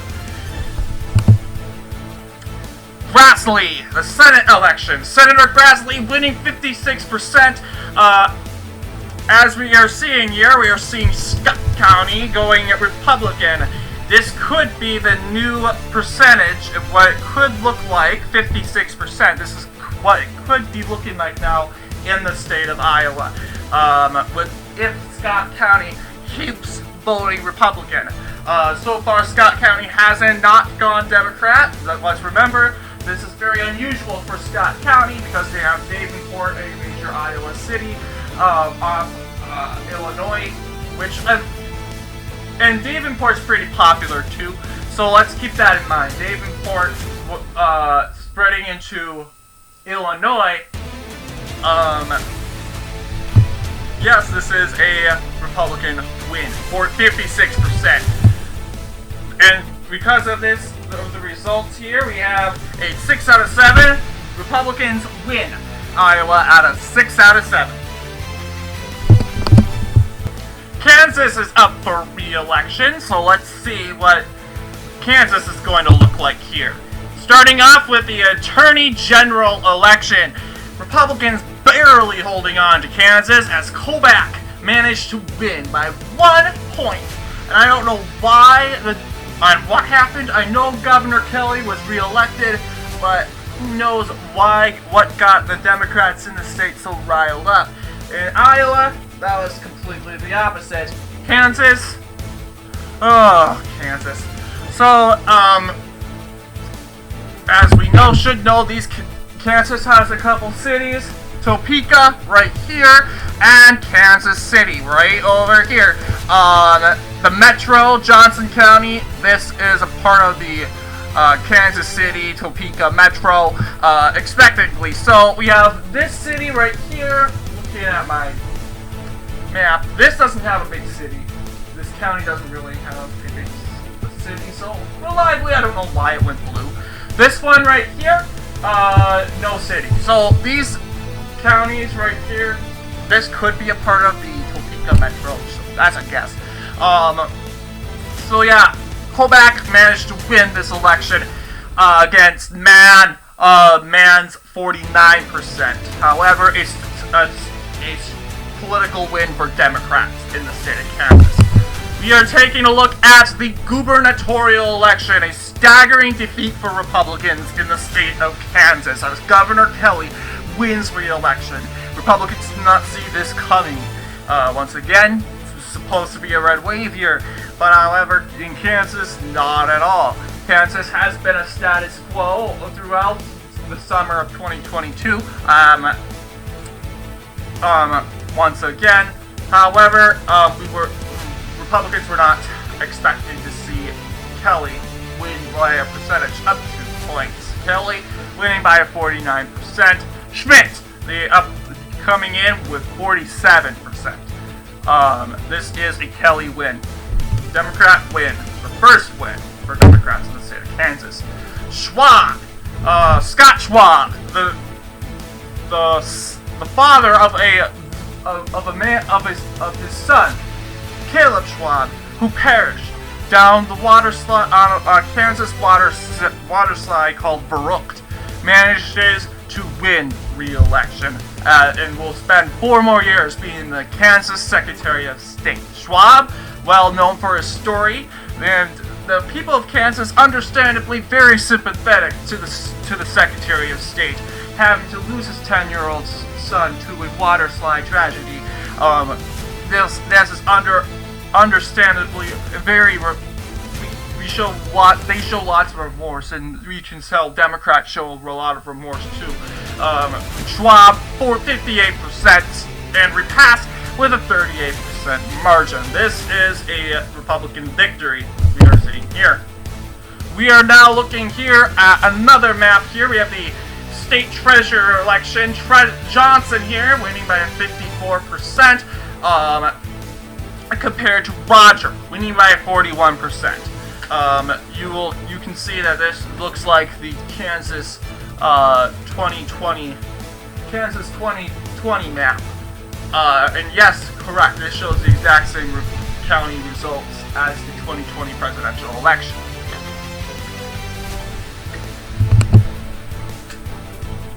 We take a look at the United States Senate election in Kansas. We see Moran winning at 60%. Holland, a 37%. Moran managed to. This is the best victory so far. Moran doing the best. I think he's a new senator. I haven't heard his name before, so I'm very interested. He's now he will be, whether he is incumbent or not, he is going to serve 6 years in the United States Senate, representing the state of Kansas. Because of this, we have a 4 out of 5 win. This state is going to the Republicans. A 4 out of 5 victory for the GOP. Kentucky, the Commonwealth of Kentucky. Kentucky, we're just going to do this really quickly. They only have one election. That is the United States Senate election in Kentucky. Ron Paul winning by 61%, a decisive victory. Well, let's just say Ron Paul, this is the best he has done, surprisingly. I was surprised to see he hasn't won this county. This county has resisted Paul for some time. His whole entire history of being into the U.S. Senate. This is all the counties he had won. The best he has done. His opponent Booker only winning at 38%. This county holding Frankfort, and then we have this county right here holding Louisville, I believe. Well, actually, no. Yeah, Frankfurt. This is where the capital is. So Frankfurt. Yeah, that's Frankfurt. Frankfurt. Yeah, there's. I can tell you, and then there's Louisville. And then I don't know what this city is, but this is our result. 61% at 30 to 38%. And as of this, we call this election for Republicans. The rest are going to be next year when we look at Kentucky's elections in 2023. And yet another state with one election, Louisiana, is along with Kentucky and Mississippi, a state that we will be looking at next year in the 2023 elections. Louisiana, Mississippi, and Kentucky have their gubernatorial elections next November, and we'll take a look at that. They only have one election, and that, of course, is the Senate election. Louisiana, the United States Senate election in Louisiana. Kennedy performing very well with the 61%. Only New Orleans going to Chambers, 17%. New Orleans, as of right here, is probably the most Democrat county. Kennedy, Senator Kennedy, 61%, performing very well in the state of Louisiana. That as we know is a Republican victory, 1 out of 1. Maine doesn't doesn't seem to elect their state auditor, their Secretary of State, or their Controller, Treasurer, Attorney General, etc. They don't do that. They are appointed. So they only get one election too. No senators from Maine up for re-election. We have the gubernatorial election. Governor Mills doing very well. Same percentage as last year, 55%, against the former governor, Governor Paul LePage. I think that's his name. Paul, I don't know if that's his name, but 42%, could have done better. Well, I mean, Maine's a blue state, so it's okay, Mr. Governor. But Mills, the old former governor can't even beat him. I mean, Charlie Crist couldn't even beat DeSantis, so. And you might wonder, why did Franklin County go Democrat? Well, you see, Franklin County is Mills' home county. That's where she grew up, and that's where she continues. That's where her hometown is. So, Mills County voted. Not Mills County. Excuse me. Franklin County did vote for Mills in 2018. Although Franklin did vote for Trump twice, it gladly went to Mills. Mills winning a 55% victory against LePage to 42%. That said, this is a Democratic win, a 1 out of 1. Democrats managed to establish a trifecta in the state of Maryland, as we knew they would, because Maryland's a blue state. I think we all know that. It's the third blue state in the whole country. Third most Democrat state. Yeah, I think we know that. So let's get into it. It was Van Hollen, nice Dutch name, winning a re-election as senator from the United States, U.S. Senator from Maryland, 65%, compared to Chaffee at 34%. This is a Democrat window. It's always been a Democrat poll or something like that. 65%. Now, the current office is Republican. And why? Why is it Republican? Well, Rhino. That Rhino guy. That Governor Hogan. He is a big rhino. He has a big horn growing out of his forehead. People like him, and he's a Republican. And he's like, nope, I served 2 terms, I'm not running again. Therefore, we have no reason to vote Democrat. We have no reason to vote Republican. So we're just gonna vote Democrat. Vote for it. Let's go back to normal. We're gonna vote for more, 64%.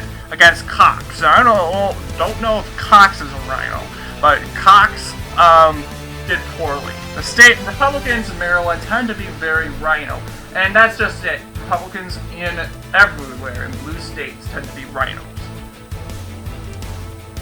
And vice versa with the Democrats. Tend to be more moderate. So Moore winning the election, 64%. Against Cox is 32%. This is a Democrat win. I'm going to take from the Republican Party. Liarman. This is sort of the best results that we're getting so far from the Republicans. 38%.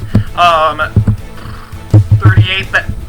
Glassman only getting at 38% so far. That's all. That's the best Republicans have gotten. Liarman, 61%. That seems to be accurate as the current population. That's how the current population goes. This is a Democrat win for the Maryland Comptroller election. A Democrat win. Please take a look at the Attorney General Brown, 65%. Brown wins the Attorney General election, beating Perotka at 34%. At this one. This, having seen this and being called, we are calling this for Democrats a 4 out of 4, winning Maryland's 4 out of 4 elections. Massachusetts, the Commonwealth of Massachusetts. This state is another state with a Republican governor. Governor Baker not seeking re-election, or I don't know if he was prevented or whatever, but Massachusetts elected their very first female governor, Haley, who will take office in January of 2023. Haley receiving 63%, beating Dio 34%. Haley winning every county in the Commonwealth of Massachusetts. That is completely normal, because guess what? I'll tell you this, not one county voted Republican this century so far. In Massachusetts, it's completely normal, except this county. I believe this is Plymouth County. It did vote against Elizabeth Warren in 2018. That, if you had to say what's the least conservative county, it's this one right here. Coming over here, we got the Attorney General election. Campbell winning will be Attorney General in 2023, winning by a 62%. McMahon, hard to pronounce your name, 37%. This here is a Democrat win, 62% for Campbell. We're coming in to the Secretary of the Commonwealth. It's like Secretary of State, but Massachusetts is technically, they don't call themselves a state. We're special, we're a Commonwealth, and that makes us superior than you. So, we have the results. Galvin, 67% for Galvin. Campbell, and I thought you were a Democrat. Come on, Campbell. You're at 29%. So far, Galvin doing the best job when it comes to Democrats. And so far, no wins or no county wins for Republicans yet. Take a look here. We have Goldberg. He did not run unopposed. He just ran. It's just too small. No Republican ran against him. Instead, the Legal Marijuana Now party. And I'm like, okay, this party's not too important. And Republicans didn't file anyone against Goldberg. Really didn't nominate anyone. They're like, okay, not vote. And that's what pretty much they did. They didn't vote. Goldberg was going to win, and thus, I don't know if he or she, but thus he did 76%. That is the Treasurer and Receiver General election. And now, this is the one that Republicans seem to do the best in. This is the State Auditor election. Dizoglio winning 54% of the popular vote. Amore, 38%. That is Plymouth County right here. I think I'm going to call it Plymouth. I don't care if I'm wrong or not. That's Plymouth voting Republican when it comes to that. And having received these results, we are calling this a Democrat win, 5 out of 5. Democrat win, 5 out of 5. The state of Michigan is another state where Democrats established a trifecta. And here is the results.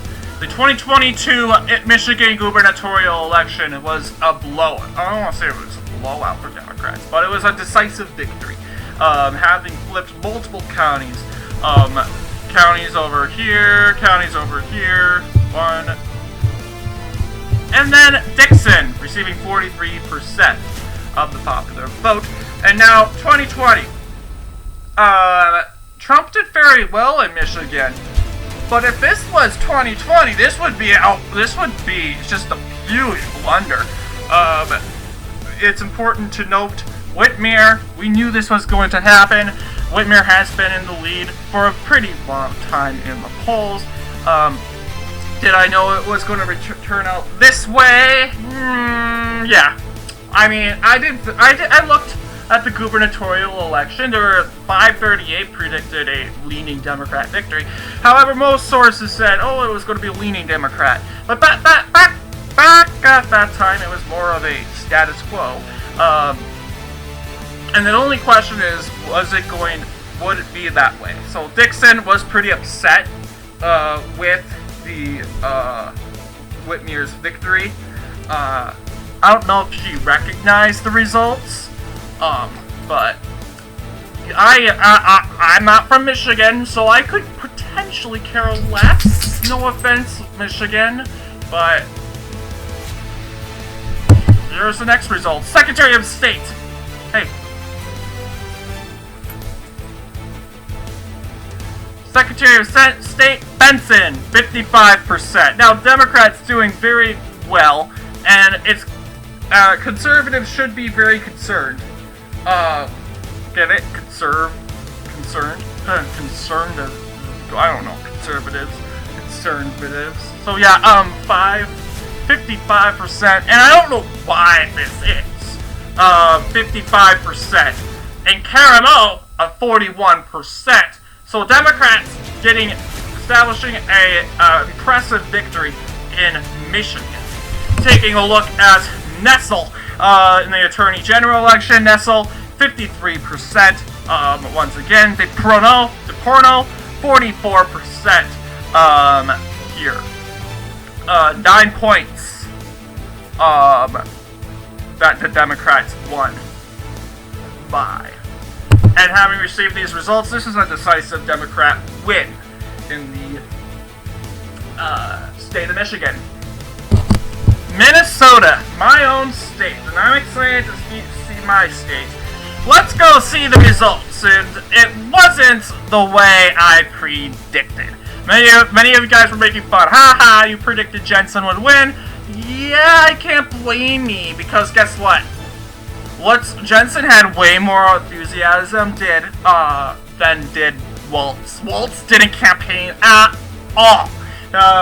He really put trust on a lot of organizations like WrongForMinnesota.org, a pro-choice organization that focuses on one little detail that Jensen accidentally spit out during a rally, that he was pro-life. Therefore, Jensen must be wanting to ban abortion. And even though Jensen claimed that he wasn't going to. Oh, that's kind of less. But we'll still advertise it anyway to get our money. So, they did that. I don't know if that's the reason, but I don't know if that's the reason. Jensen did went out to the public and stated that he did not plan to go ban abortion, but I didn't stop it.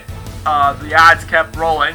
Waltz, they did send some commercials. Jensen campaigned more than Waltz did, and went to different cities, Bemidji, Duluth, Mankato, St. Cloud, Rochester, Winona. He was everywhere. And to be a family doctor at the same time, that's kind of impressive. But we're seeing what we're looking at here. I would never have expected it to be a 44%. Although I did say polls before Election Day did say that Waltz would probably win by a handful of points. Well, I'm like, okay, all right, probably a leaning Democrat victory. Nope. Well, yeah, it's not a likely Democrat victory. Definitely a close one, 52 to 44%.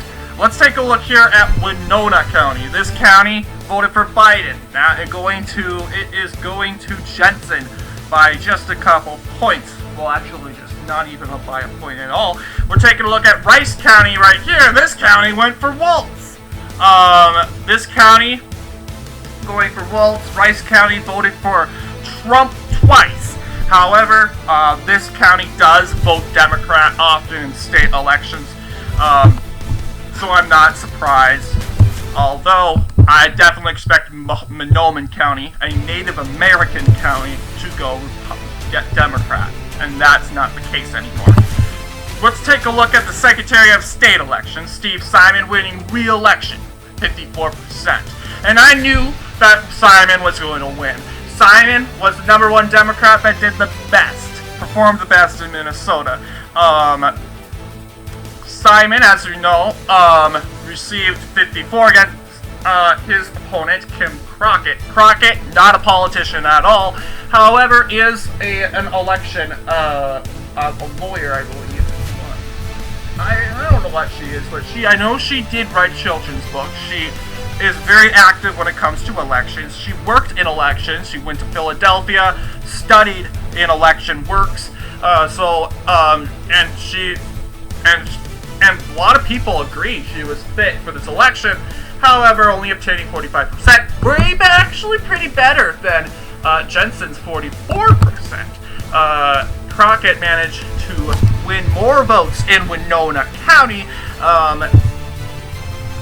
We are seeing it's more of a, however, Simon still won that said election. Part of it was they managed to paint Crockett to look like an election denier. She has a rough personality. I will admit, yeah, she has that rough personality, a challenging personality, and some of that is very good. But using that against her really helped Simon in this case gain a foot ton of votes. 9 points for Simon. We take a look at a very close call, and I truly was shocked to see the elections, to see that Julia Blaha had managed to win, even though she was for a very long time below the polls, like down in the bottom of the polls. It was predicted that Wilson would win by 11-ish points, or possibly 9 points, but that was not the case. However, Wilson is the #1 Republican in Minnesota that did the best. We see that he flipped Nicollet, Blue Earth, Rice, and Carleton counties. Carleton specifically has been voting for Democrats for 100 years. That is the only part of the Iron Range that seemed to went Democrat. Went Republican, excuse me. 1932 is when Republicans never won there since 1928. That is, I don't think it's the first time, well, it could be actually the first time since 1928 since Republicans won an election in Carleton County. Carleton County is now a very competitive county. It's 50-50. Very rural, no major cities. However, there is a population with Duluth being right next door. That's why some say it is Democrat. So yes, Wilson, Blaha winning re-election, 47%, only by 100 votes, sum total. This also shocked me. Keith Ellison, despite being rambled by Republicans ever since, being endorsed by a populist, Bernie Sanders, managed to win re-election despite being down in the dumps in the polls since August. And that was not even where early voting took place. Although I would say Schultz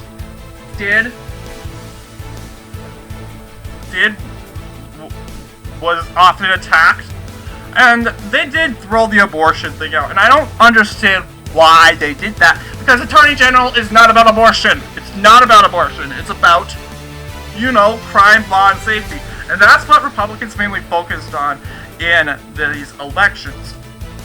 Schultz really campaigned in the Minneapolis-St. Paul metropolitan area. It is said that most Somalis, Republicans actually grasp a good amount of Somalis and Hmong immigrants to their side. Obviously, they had to have voted. They did vote. And they had to be American citizens, so they could vote. So that is the case. They did vote. Schultz, 49%. And fun fact between Schultz and Wilson, they actually are very close friends. I believe they live on the same street. So, the same street. They are very good friends, close friends indeed. They're neighbors. This here, Democratic Farmer Labor win a trifecta in Minnesota, 4 out of 4. However, I will tell you, 2018 was a way better year for Democrats than in 2022. Just saying. The state of Missouri, although they had most of their elections in 2020, they do have 2 elections that accounted this year. One being, of course, the Senate election. I am to believe that this is a new senator taking office in Missouri. Schmidt, 55% versus Valentine, only reserving at 42%. Once again, we're very used to seeing this typical county map of Missouri, seeing 4 counties to vote for Democrats. It often looks like 3, if you count the city of St. Louis. But you can see that these counties are just about to turn Democrat. That could have changed a different story. As we should say, Schmidt is the new senator from Missouri. We take a look at the state auditor election. Fitzpatrick winning by a 59%, same margin. Same map, Green winning 37, not even winning, they're winning at 37% of the population. Once again, these 3 counties have major cities, this one being Kansas City, over here Jefferson City, and finally over here we have St. Louis. Of course, St. Louis itself, this is St. Louis County, I need to particularly myself. Yeah, as we know, 59% for Fitzpatrick. We take a look here. This is a Republican win, a 2 out of 2. Nebraska, Kansas's northern neighbor and a neighbor of nearby Iowa, has also good election results. We have the 2022 Nebraska gubernatorial election. A new governor will be taking office in Nebraska.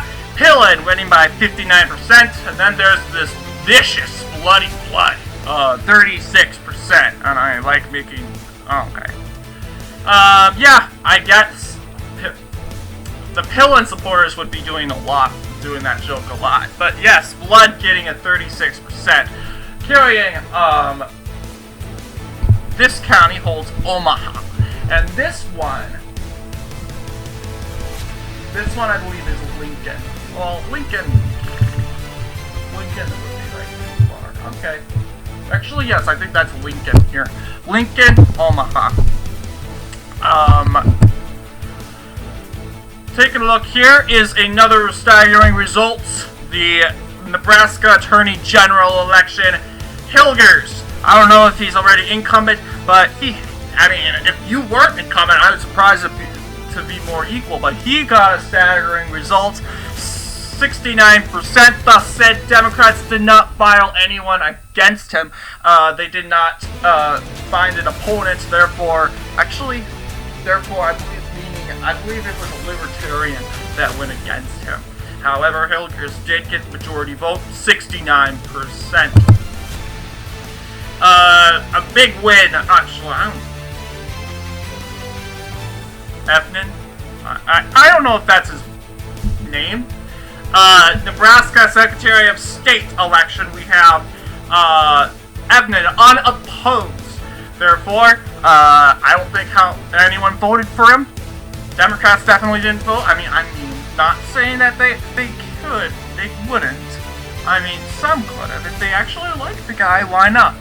But I get his opponents didn't vote for him. Nevertheless, it's 100%. I mean, it doesn't matter if you vote for him or not. He's still going to win. So, okay, better look next time. Republican win. Republican wins Nebraska. 3 out of 3. Nevada, a state where Republican momentum was growing, and we're going to see the results. supposedly there was a lot of population change in Nevada, people moving in and out. The state, unpopulated, however, Las Vegas, you know, is very populated. But let's see the results here. We have the United States Senate election, surprisingly. Cortez Masto winning re-election by just not even a point. 48%.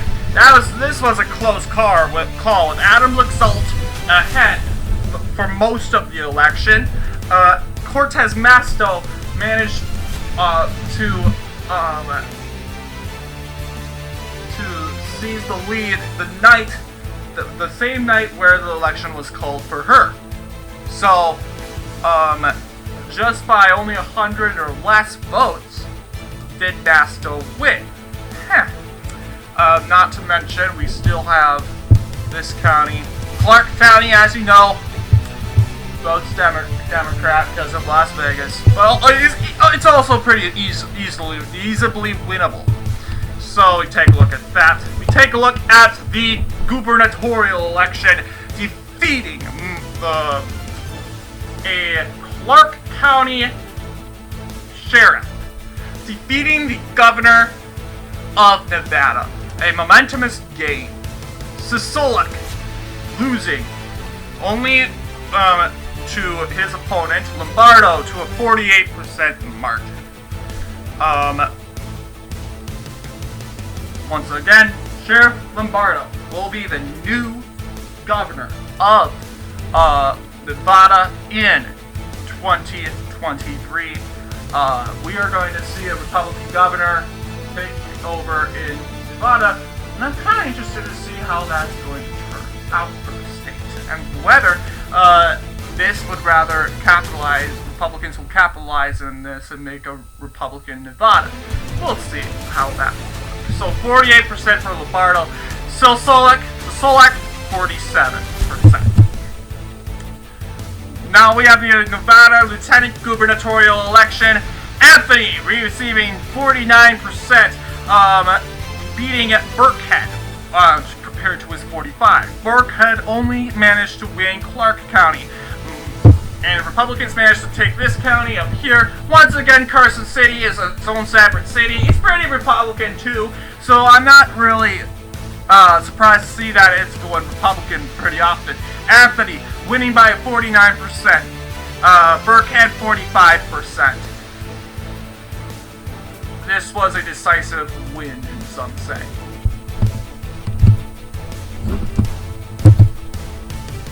Now this one was a big win for Democrats. Democrats winning by 52% at the Attorney General election. I believe Ford is the incumbent Attorney General, but yeah, he's definitely a man. Beating Chita. In this election, Carson City flips Democrat. Ford managed to capitalize on this.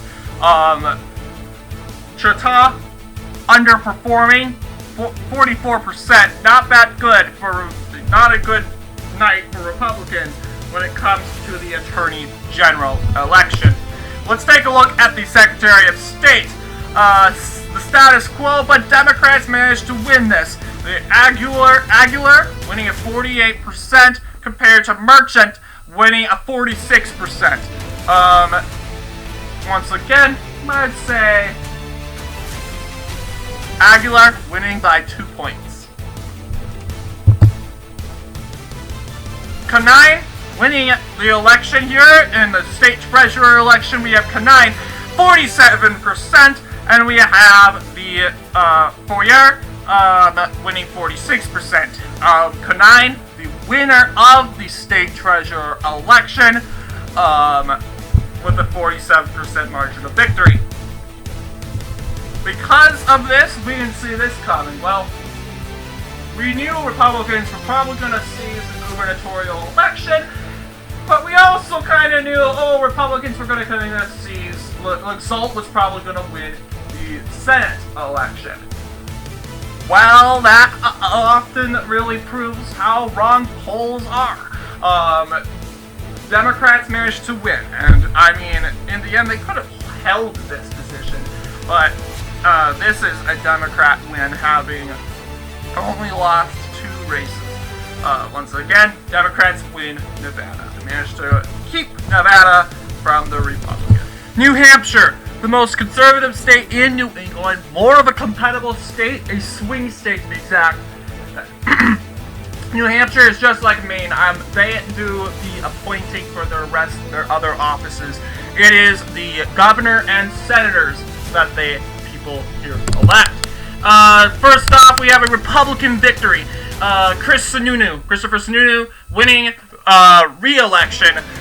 Think about New Hampshire is governors have a 2-year term, so you would have remembered Sununu getting re-elected in 2020. However, I don't know how many second, fourth, I don't know, but he got re-elected to another term by 57% of the popular vote. This hasn't been his best. Historically, he has wiped out all of New Hampshire.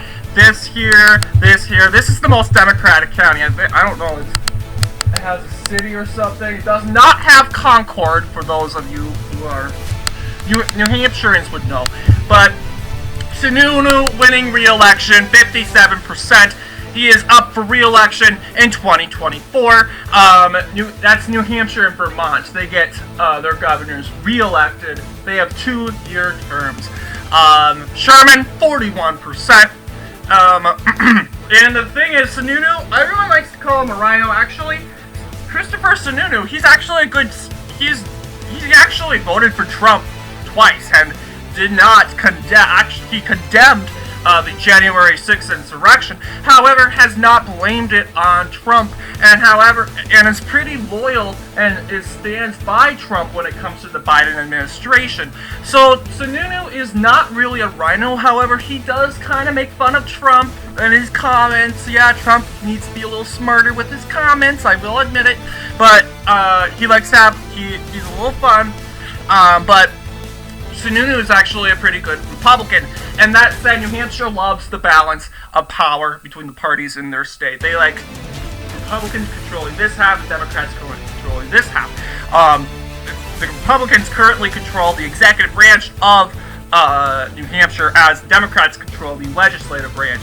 So Sherman, 41%. And Republicans have had a couple years, like a decade, ruling, almost a decade, of controlling New Hampshire.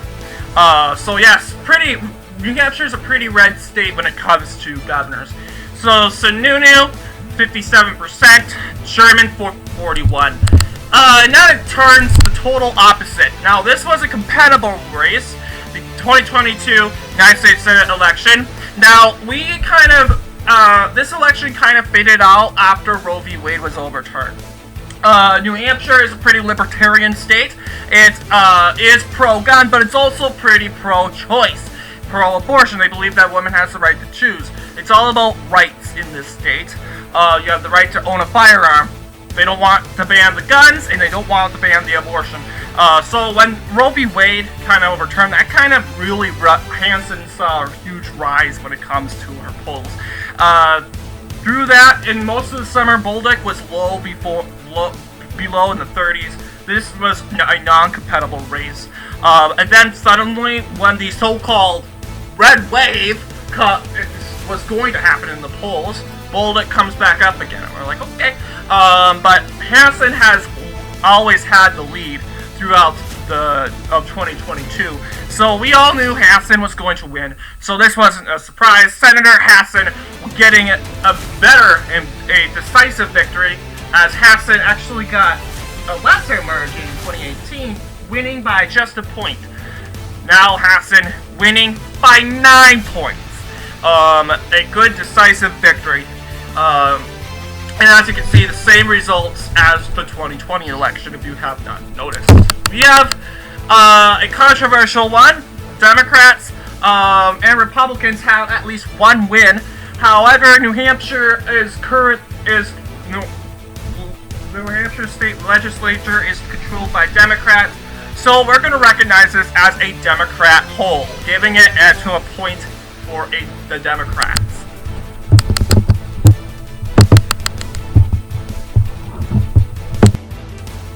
Republicans saw some gains in New Mexico. Let's check them out. So, although this was a pretty good election, 2020, Biden won the state of New Mexico by 55%. That has gone down 3 points. Now Democrats holding at 52%. The off and on candidate Ron Jetty getting at 45%. There's notably this county right here that typically voted Democrats now going Republican. That was kind of the Hispanic switch, when polls indicated that most Hispanics would join the Republican Party. Well, maybe we still see a lot of blue areas where Hispanics would be around, and there's just some areas. There's some Hispanics that will continue voting Democrat. That's just the way they are. And although, I mean, there was a good amount of like 3% of Hispanics left the Democratic Party in New Mexico. We don't know if this is going to continue, but this is what it indicates right here, this county being flipped. Another point up for the Secretary of State election. So yeah, going back, I forgot to say the winner, Grisham, 52%. That's a new governor. New governor, and that it will be governor-elect. Grisham and he will be New Mexico's next governor in January.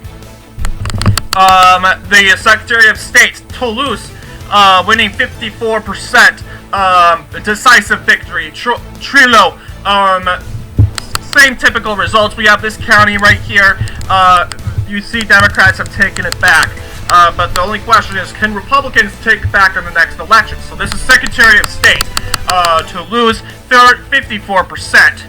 We go into next, the Attorney General election. Torres, another good victory for Democrats, 55%.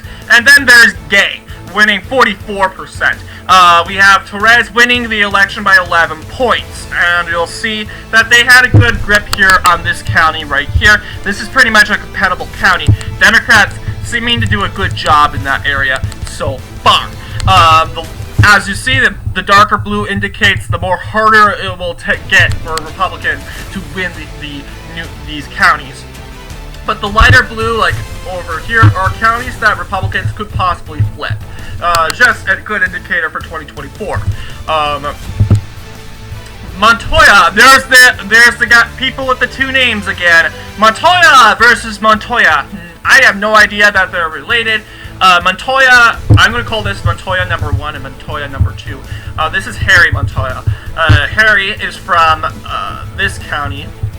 Well, actually, no, he's from this county right here. This is Santa Fe County.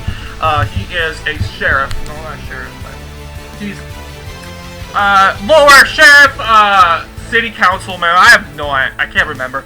I did a video on them on this election, so you guys can check it out.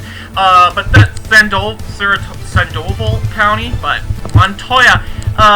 This one has an interesting story. Can't remember her name, but she has been arrested once. I believe she is the first state treasurer to be arrested from New Mexico. The very first, and she was arrested very controversially after she claimed self-defending herself from her abusive husband, where she ended up beating him, physically assaulting him. Ultimately, so this Montoya had a dark history. However, has taken the next position of the New Mexico State Treasurer by 53%, and you can see because of that story that she had, and this story was pretty well known. Montoya number 2 did pretty well, as you can see, pretty well than usual, 46%. This is probably the best that any Republican has ever done. They live actually pretty close to each other, just 2 counties on these 2 counties. So yeah, state treasurer election going to Montoya number 1, 53%. Richard winning 54%. New Mexico Commissioner of Public Lands, Richard receiving 54%. Bird just 44%. This is like a 10 out of 10. margin. Same results here. As you can see, nothing really changed. Democrats, despite Montoya doing poorly in the election, she still managed to hold this little area of land here. This little swing county. Same thing with this county. And because of this, we have indicated this is a good Democratic win. 5 out of 5 wins for Democrats.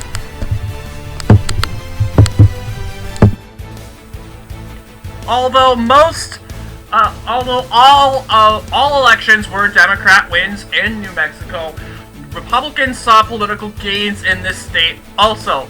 Take a look. Taking a look first is the gubernatorial election. And we are seeing historical results here. This is a leaning Democrat victory. This is a close election. Not as close, seeing it as New York. This is a really good election when it comes to Republicans. Lee Zeldin being the very first Republican to seize about 46%, amount of votes above 45% in a decade or two. This was a historic election and historic momentum for Republicans in the state of New York. It proves that most Democrats, most New Yorkers, are also pretty harmed by the economy. And New York being a high-tax state, it turns out to be that way. Hochul, 53%. This was not, her supporters were not very enthusiastic. They have, she is the governor incumbent, so they're like, oh, we're just going to keep the governor, okay? We're just going to vote for you. I'm not going to put your sign up, though. I'm not really excited. I'll vote for you. Her momentum was not felt, while Zeldin had a good amount of momentum all over the upstate New York. Zeldin also flipped lots of counties. This has already been. Clinton County voted against Trump twice. It's now Republican. These counties over here, the light red, they voted against Trump. Big anti-Trump counties, they all went to Zeldin. And this county right here holds a big city. I'm going to look at my map, if you will. That's Binghamton. That holds the city of Binghamton. Good amount of people there. That went to Zeldin. So yes, it was a compatible race. However, nevertheless, Hochul won by a good amount of points, 53%. However, being New York, they could have done way better. And I can tell you, Democrats were probably peeing their pants during this election. Taking a look at this result, James doing way better than Governor Hochul, seizing 54%. Henry, 45%. This is also a good momentum. Republicans still holding momentum in the Attorney General election. Henry winning at 45%. James doing 1 point better than the Democrats, than their fellow Governor Hochul. And it looks like we still have the same results. Same counties, same going different ways. Next up, we have a more aggressive election for Democrats. Democrats have seemed to do very well. It seems like Zeldin supporters, they didn't really vote in this election, or they just voted for DeNapoli. Because Democrats seized 57% in this election. Raguez seizing 42%. They managed to take back these counties that formerly voted for Zeldin over here. They went back and they returned to the Democrats. This county, I don't know, that county again, which holds Binghamton, is actually going pretty Republican, which could explain why the typical 60% that Democrats usually get from the state is not there. So this is kind of good signs for Republicans in 2024. Then the best thing they should do is really take advantage of that. Could they possibly win New York? I highly doubt it. However, they could really spark the population and get huge momentum in the state. A win's a win. don't risk it. Ragrudes, 42%. Here. That's the state comptroller. Senator Schumer receiving 56%. Pinion, 42%. Schumer lost these counties. These counties, never mind. These counties right here, they went back Republican. Looks like, I think this is Rockland. Rockland County. This county over here still votes Republican. Could possibly vote Republican in 2024 as they keep this up. Although Republicans saw some political victories, Democrats claim these elections. It's going to them. 4 out of 4. North Carolina had an important election. Although North Carolina had their elections in 2020, they do have a Senate election that I will bring up here. This is the United States Senate election in North Carolina. The incumbent senator, I think it's Burr, decided not to run re-election. This throws open a status quo.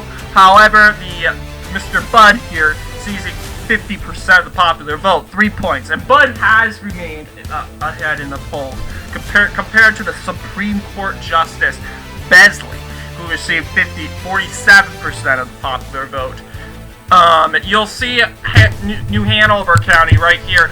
It typically did vote for Republicans for a very long time. It was won by Trump in 2016. But what is concerning for the Republicans is that this county voted for Biden in 2020 and apparently has voted in more elections for Democrats. So is it a blue county? Well, not necessarily. This county has voted Republican in a couple elections. And still has that conservative background. But the question is, will they vote Republican or will they vote for Democrats in 2024? And if so, will they be recognized as a blue county? And that's up to you to consider. As for now, Budd winning a close victory of 50%. And we have called this race for Republicans 1 out of 1. North Dakota is a state that Republicans should do very well in. Let's take a look here. We have the Senate election in North Dakota. Hoeven managing to contain the lead at 56%. Christensen, a part of the NPL, that is the Democratic Party in North Dakota, as we Minnesotans call our Democratic Party, Democratic Farmer Labor, DFL. They call their Democratic Party the Democratic Nonpartisan League, the NPL. So NPL receiving 25%. These counties right here, they are pretty Native American counties. They will go vote for Democrats. While Fargo here, you'll see Cass County that holds Fargo. Democrats could possibly flip this county. Grand Forks right here, and then there's somewhere in the middle, Bismarck County. So 56% for Hoeven. This is once again not a gain but a hold for Republicans. Taking a look is the House of Representatives election. Democrats did not file anyone to run against this Republican Armstrong, who sees 62%, but they did send Mund an independent. You'll see Cass County voted for the independent Mund. However, Armstrong got more points. Why? Because it all depends on the voting. All depends on how much people vote. You'll see Cass County didn't vote Democrat, and Hoeven has a lesser population. Doesn't matter. It's just you need people here, more in your own Republican counties to vote. So once again, Armstrong wins 62%.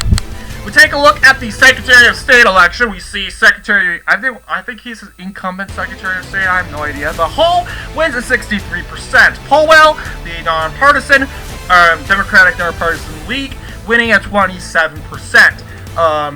once again, Republican win for the Secretary of State. The Attorney General election, a pretty big win here.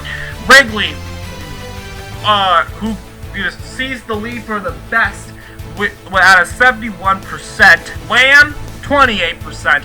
Only in these counties, these two Native American counties here. Taking a look, here we have the Agriculture Commissioner election. We have Goring, a more higher percentage at a 75%. Dooley, 24%. You'll see here, these counties, they ain't gonna give up. They are gonna continue voting for Democrats, and that's probably because you can keep going all the way up to 80%. They'll still keep voting for Democrats, although they probably have lesser numbers, but still, I think they're pretty staunch Democrat. Not like New York counties, but I do think they're more Democrat, unbreakable. Oh, now they officially became Republican counties. But once again, I guarantee you none of them voted in this election. Tax Commissioner, Crucius, it doesn't say how much votes he got. He was uncontested, winning unopposed. 100%. It doesn't matter, you vote for him or not, he's still gonna win by about like 100%. So Crucius, the incumbent tax commissioner, winning by 100%. And taking a look here, we have a 6 out of 6, a good Republican win, as we expected for the state of Ohio. Is another election. It supposedly is a swing state, but Republicans have probably established pretty much a trifecta in this state. Let's take a look. So taking a look here, we have the Senate election in Ohio. This was pretty much the closest election on the board. Vance winning at 53%. Vance will be the new senator in Ohio, and starting in January. Tim Ryan, 46%, had a hard time regaining the liberal population that Ohio did have during the Obama era. That's pretty much went Republican, more conservative. Vance winning a decisive victory. But that's not the big part. Republicans are going to optimize on this. A huge landslide. Devine winning getting a more aggressive percentage than DeSantis did. However, I will say DeSantis probably got more votes. However, still, this was a pretty big win. Governor Devine winning an easy re-election by 62%. The question is, now Ohio is no longer a swing state. I agree. Ohio is pretty much done. It's pretty much Republican. So keep that note. Democrats should be also do more campaigning. It's definitely more conservative than Texas. And if you think Texas is going to vote Republican in 2024, oh, definitely Florida and Ohio will join in on the fun.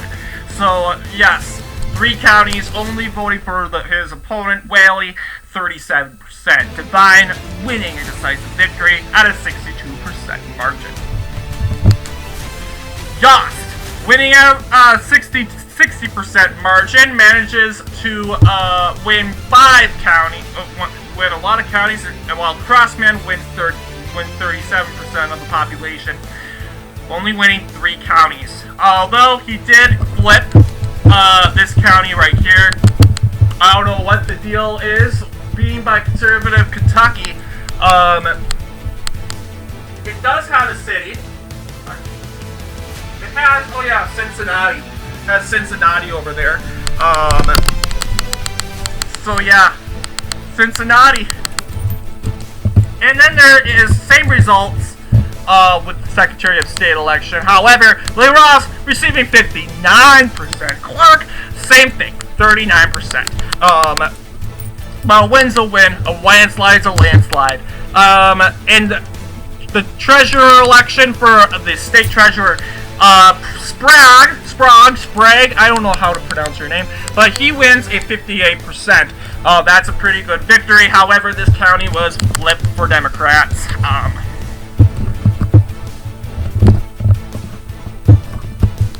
Oh yeah, there's Toledo County. I like to call this Toledo County, if you don't mind, but it has Toledo. Toledo County is a big Democrat county. It's probably going to vote Democrat. Actually, it did vote for Devine. Although they did mostly vote Democrat, so keep that in mind. treasurer election, the state auditor, Faber, winning a 59% versus Sappington, who obtained 41% of the popular vote. Same results as the treasurer election. And having received these results, there is a 6 out of 6 win. Republican win, 6 out of 6. It seems as if Oklahoma voters had a little opinions on their own, a little divided when it comes to these elections. Let's take a look. So you'll see nothing that usual. Republicans winning at 64%. That's what you have to expect from Oklahoma. Receiving 64% for Langford. Horn, just the 32%. And you'll see that Horn is actually in this election too. Question is she the same person? It's a girl. Both girls. Are they related? That's a possibility. Langford, 64%. And then we have our special elections. Sometimes in our little midterms, we get our special elections. Today, in this midterm, the USA has chosen Oklahoma. How unfortunate. Because some person said, I'm not gonna run, opted right out, and we don't know who the incumbent senator is. Mullet is currently the next senator, 61%. Horn, 35%. This is Canadian County, by the way. Holds Oklahoma City. And it seems as if Democrats had a hard time, are now taking the city. Oklahoma City voted for Trump twice. It is a pretty Republican city. However, it looks like in Oklahoma elections, Democrats have a momentous gain. Horn receiving 35%, winning Canadian County. Bullitt, 61%. Two senators, Langford and Mullen, U.S. senators from Oklahoma. We're taking a look at the gubernatorial election. Stitt doing a little harder than usual. Hoffmeister, a former Republican, I believe, is challenging him. Stitt underperformed, a 55%. Republicans in the gubernatorial election here underperformed. We don't know what happened, but it seems as if Hoffmeister managed to flip 3 counties. The polls even indicated that Democrats would win the gubernatorial election, which we were like, what? That's true. Hoffmeister was predicted to win, which proves how screwed up the polls were in 2022, so don't trust the polls. If you see a liberal winning in a ultra-Republican state, obviously that is wrong. And same thing with Washington, where Republicans were predicted to win in the U.S. Senate election in Washington. Yes, do not buy into that. Gubernatorial election, calling for Stitt. Governor Stitt wins re-election, 55%. Turning in, now we have is Pinnell, 64%. Managed to wipe out all counties like Oklahoma typically votes. Eliza Ford, a 31%. This is a Republican win. This is for the lieutenant governor election. Pinnell, I don't know if you're incumbent or not, but he is the lieutenant governor to be, or already is lieutenant governor, and will be for sure in 2023. Taking a look at the attorney general election, Drummond winning and pretty much unopposed. They had a libertarian go against him, but once again, this was all in for Republicans, as you can see, so I didn't really bother put the libertarian there. 73% for Drummond for attorney general. Byrd winning 100% for the Oklahoma auditor and inspector election. Once again, he was the only one, uncontested. People probably didn't vote because it doesn't matter if you vote for me or not. I'm still gonna win 100%. I might as well have my party in June. Doesn't really matter. He knows he's probably gonna win, and he did. Big surprise. Republicans win 66-6 in Oklahoma. Republicans win 6-6. So we take a look at the state of Oregon. And this one was also a compatible one to a point. We saw, first off, the Senate election was pretty much all it for Senator Wyden. He was probably going to get back in with the 55%, winning re-election against Perkins, 40%, 15 points, and a legitimate victory. We all assumed that this would be a Democrat win, and that was correct. But the one that we're kind of baffled by was this election here. And you'll see that Republicans kind of made some ground in this election, winning some counties that richly voted Democrat in 2020. Now going back to the Republican Party, therefore putting back that play into the status quo. However, the Democrats' contact still won 47%, and it isn't really surprising. Reason? Well, contact was originally in the lead, then Drazen's lead increases, the margin for Drazen increases. We're now all more aggressive. More voters are starting to go for Drazen. They're sparking at 43%. Yeah. But in the end, Oregon is a blue state. Therefore, it's gonna vote who they're gonna have to vote for. Same like New York. Although I will say Republicans did a good job of putting a big foot in stepping into Oregon. And to say that Roe v. Wade wasn't really an effective issue in Oregon. Oregon is a staunch abortion state, and apparently seeing all these Republicans running most Oregonians, even people that support Biden going to Drazen, goes to show that Roe v. Wade was not an issue in Oregon. So depending on how this goes, the rest of the year goes, Oregon could be a compatible state in 2024. However, that depends on who is running in that election. So it's Contact wins 47%, Drazen 43%. And that's, here we are calling this a Democrat win, a 2 out of 2. A Democrat win, 2 out of 2. Pennsylvania saw some Democrat gains that could potentially harm Republicans in 2024. First off, a trifecta was established in the state. So let's take a look here.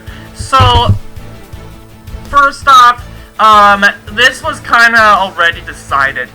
We did see John Fetterman, the Lieutenant Governor of Pennsylvania, leading in the polls since the very beginning in the summer of 2022. We saw Fetterman leading in the polls, and then it turned out that Fetterman was leading in a huge grasp. Then, when we see later on in October, Oz is starting to catch up to Fetterman. Well, we gotta remember early voting, and early voting is very costly. The longer Fetterman is up in the polls, the most chances he is going to win. So apparently, I didn't expect Oz to win at all. I couldn't see Oz winning, although I didn't see a Fetterman winning at all. Just to see, I personally feel Fetterman isn't really competent for the job as senator. I don't see him being a U.S. senator, so it was hard for me to think of him being a U.S. senator. So I'm like, does Oz really have this in the ball, like everyone keeps saying? And then looking at the polls, I'm like, there's no way Oz is going to win. Look at Fetterman. He's all the way, he was leading all the way, and just now Oz surpasses Fetterman by a point. I'm like, that doesn't matter. Fetterman was in the lead the whole entire time. He could even knock down Oz in a day. So I'm really not surprised to see the results here, 51% to 46%, and even at election day, Fetterman was leading Oz by by less than a point.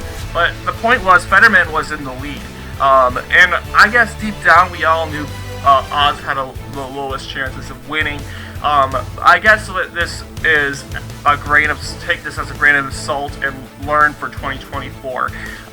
Just don't trust the polls, but don't give too much. Don't give some trust, obviously. Be realistic. This was that. And obviously, we knew that Mastriano wasn't going to win. Mastriano is a very far-right politician, and very well known for far-right views. Shapiro and his allies did a very good job of shining light on that, Mastriano, in his far-right views, on his Islamic phobia he tends to have. Basically, he did a really good job. Shapiro, therefore, did way better than Hochul in New York, which is kind of mind-boggling. Shapiro winning a landslide, 56%, and you could say, oh, this New York and Pennsylvania, they kind of swap spots. In this case, yes, Shapiro kind of killed it. He is now the governor-elect of Pennsylvania, will take office in 2023, and you'll see here, this is way different than the 2020 map, which you'll notice in this map here, the same results as 2020, same results as 2020, however, more darker, bluer. Fetterman did way better than Biden in this state of Pennsylvania, and you'll see that this state, this county, 3 counties, 4 counties even, went to Shapiro and avoid Mastriano due to his far-right controversies. Seeing these wins, the Democrats have established a trifecta in the state of Pennsylvania. We are calling it this race for Democrats. This is a Democrat win, 2 out of 2. Although being a big Democrat state, Rhode Island did give a lot of criticism to Joe Biden. As Biden had a pretty low approval rating in the state, let's see how good the Democratic Party did in the state of Rhode Island. As you would expect, Governor McKee winning re-election, 57%. This is his first gubernatorial race. He replacing the original governor of Rhode Island, when I can't recall on her name right now, I know it's a girl, she's now serving on the Biden administration, Lieutenant Governor McKee taking over the job as the new governor. McKee, first time getting elected governor, with an appropriate amount of 57%. Kalus, who was running in this election, got 38%. So once again, this is a McKee victory, 57%. Democrat victory, as we would expect. It's Rhode Island.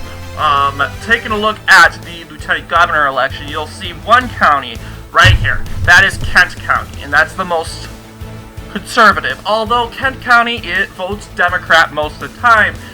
Donald Trump did win this county in 2016. And the former governor could not break this county for some reason. People here did not like the former governor. They kept voting against her. She never got to win this county. So therefore, Kent County, this is the first time Kent County voted Democrat in the gubernatorial election in a while. So, yes, Kent County is the least conservative out of the bunch, although it has been a huge contender for Democrats in Rhode Island politics. I guess they have a little conflicting views. Taking a look here, Matos, the lieutenant governor. Rhode Island elects their lieutenant governors.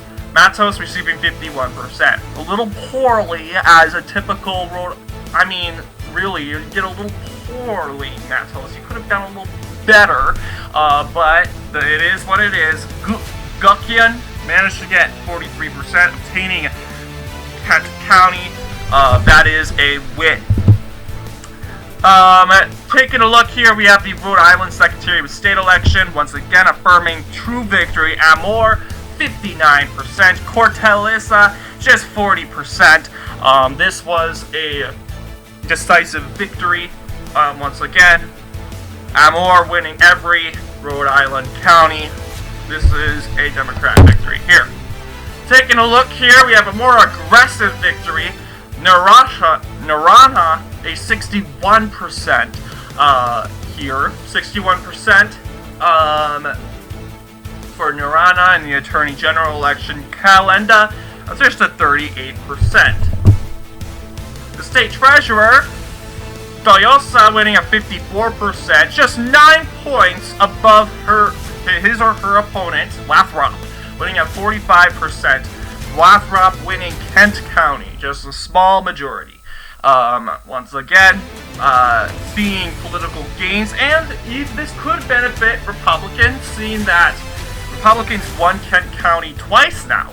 They could possibly win Kent County in 2024. Kent County does have a harsh approval rating, harsh critical atmosphere towards the current president, Joe Biden.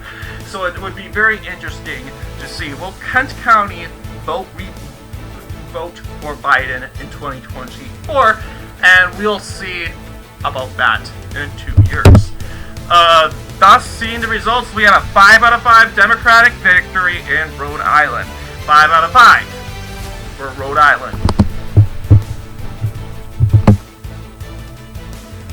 South Carolina is much more conservative than North Carolina.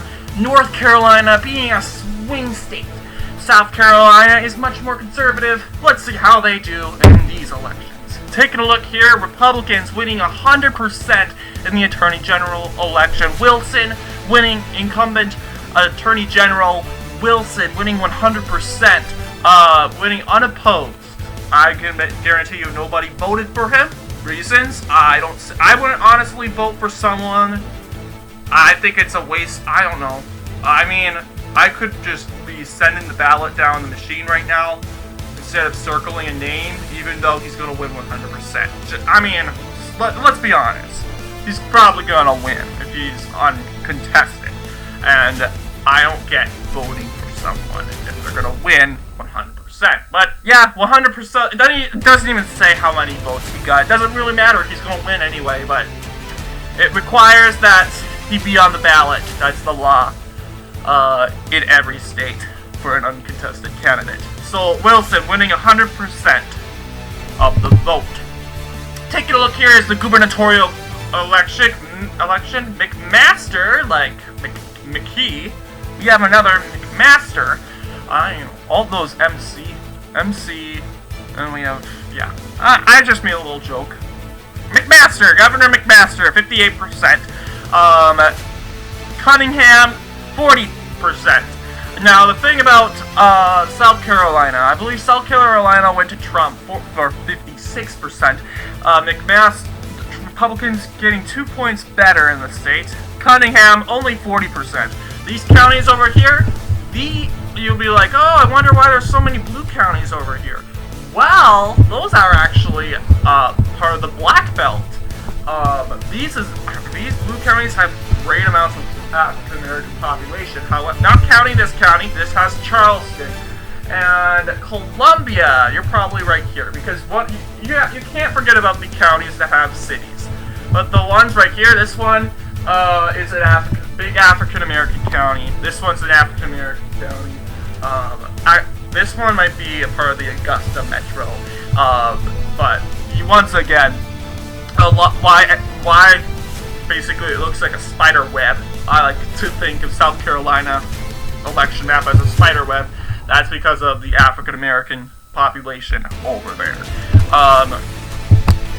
Take a look here. We have, and you'll see Republicans are really nailing it. Republicans taking out more African American colonies. Not colonies. What am I thinking? More counties. Excuse me. Taking out more African American counties. You can see this one right here voted for. Not that one. This one right here. And now it went to Hammond, the Secretary of State. Republicans winning more points there, 63%. That's a good one, honestly, a very good hold.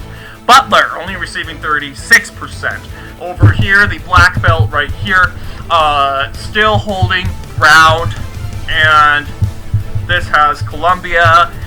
Even Charleston went Republican, too, for the Secretary of State. Same results. Senator Scott winning re-election, 62%. Matthews, 37%. A good amount. Still, African American belt is still standing out strong in South Carolina. And calling these races, I'd say Republicans did fairly well in South Carolina this year, having gained more points than they're used to. Republicans reaching over 60%, 4 out of 4 in the state of South Carolina. South Dakota. Now, you are just like North Dakota, and you actually have a lot of elections. Let's check them out. As usual, Senator Thune winning re-election, 69%. Taking out this one especially. This was a big Democrat contender. Seeing that Senator Thune took out that county was pretty good. Banks only receiving 26%. 3 county. Part of that is this Native American county has a very big, long name, a Native American name. I can't pronounce it as of right now. I will tell you that this county used to be known as Shannon County until recently, pretty recently, that this county, the governor of South Dakota, decided to rename this county over the Native American name, it makes sense because Native Americans entirely dominate this county. This county votes 80% for Democrats, so it's pretty much it for the Republicans there. We have this county right here, this county. No major cities though. Like Pierre would be like right here. I don't think it would be like up here. I don't see it being up here. But somewhere between here. So yeah, Senator Thune winning 69%. And South Dakota, your one large electoral congressional district for the House of Representatives. Johnson wins a 77%. Democrats did not file anyone to go against you. Instead, the Libertarian Druppel manages to run against you. I'm gonna just refer to you as Shannon because I think this is Oglala. That's just a huge guess. But I've recognized this name, Oglala. But I'm just gonna call you Shannon County. And many South Dakotans abroad call you Shannon. It's easier just than misspelling and mispronouncing the original name.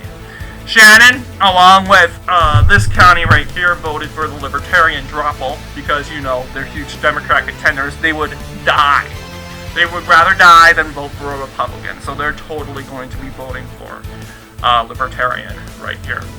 22%. Johnson wins 77%, a landslide.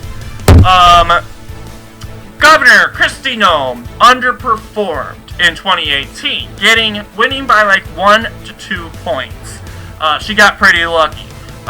Despite her recent record as governor, many credited her conservative laws, managing to stand up against mandatory COVID-19 vaccinations and lockdowns, standing up for small businesses, and sending out the South Dakota National Guard to battle the border crisis. That's why her approval rating has spiked since 2020 to a 6. That's what explains why she got a 61%. That is impressive. And as you know, Shannon, that's the top county that went to Smith. Noem has painted Smith to look like a radical liberal who supports raising higher taxes and basically scared the living heck out of all of South Dakota and gave Noem the popular vote of 61%. So yeah, South Dakota hates liberals, and I can tell you that. Not to mention, South Dakota banned abortion this year, and to see Noam win, despite that, is pretty impressive. Attorney General, South Dakota, Jack Lee winning 100% of the vote. Once again, uncontested. We don't want to vote for you. I mean, you're going to win anyway. So, Jack Lee, we're not opposing you. You're going to win, and that's a win, okay? Secretary of State, 63%. This is a bigger victory. 63% versus Johnson winning 63%. Different Johnson than the House Representative, by the way. Johnson, you know, it's a popular name, so I'm not really surprised. 63%. However, this county did vote Democrat. Big flip. Cool. Mr. Cool wins 36%, including Shannon. This county, this is not Sioux Falls, by the way. Well, it could be, actually. This could be Sioux Falls. I think Sioux Falls would be right here. Yeah, I'm going to call it. This is probably why it's blue, because of Sioux Falls. But once again, Pierre and Rapid City, one of the biggest cities, they're Republican held, so I don't understand why Sioux Falls is pretty Democrat. But when I'm looking at my map, and that looks pretty accurate. But, I mean, that went Republican, and that went for Republican for food. So, I mean, it's not a huge, big surprise. Yes, Johnson victory, 63%. A much bigger victory for the state treasurer election. Hayter winning 67%. Cunningham, and I don't know what. Just tell me how many times you've seen the word Cunningham. How many Cunninghams ran in this election? These elections, midterms so far. Cunningham, another one, 33%, winning a same appropriate amount of counties. Hayter wins 67%. And then we have Satgast, a 62%, versus Marty, 31%. This county, although typically votes Democrat, both candidates won this county, winning the same amount of votes. Both voting the same amount, and therefore this county was given to both. So that's why it's in purple. So yeah, Satgast, this doesn't change the results. Satgast wins 62% for state auditor, and having received the utilities commissioner here, and you'll see Sioux Falls went Republican. Nelson 68%. Shannon County's not flipping; it's keeps on trucking. Burke 31%. That's our utilities commissioner. And Ponce and these, we have an 8 out of 8 for Republicans. 8 out of 8. Tennessee, for some reason, you have one election, the gubernatorial election. For some reason, you don't elect your attorney general, secretary of state, etc. I don't know if that's true now, but according to many sources, New York Times, this is the only election you have. No Senate election, nothing. So, I mean, you know who you're gonna vote for. That's partly good. Governor Lee wins with 64%. That's a pretty good victory. Lee winning 64% of the popular vote. Martin coming in with 32%, winning the counties, carrying Memphis right up here over here, and in Nashville right here. So these two counties go blue because, yeah, they have two important cities. As expected. And because of this, only your election here is going to Republicans. 1 out of 1. Republicans are calling it a good year when it comes to Texas. Here is why. Let's take a look at these elections. 2022 gubernatorial election, Abbott winning over 54%, a point increase than in 2020, where Trump won by 53%. Now, I will tell you, 2020 was a big year for Republicans. Why now?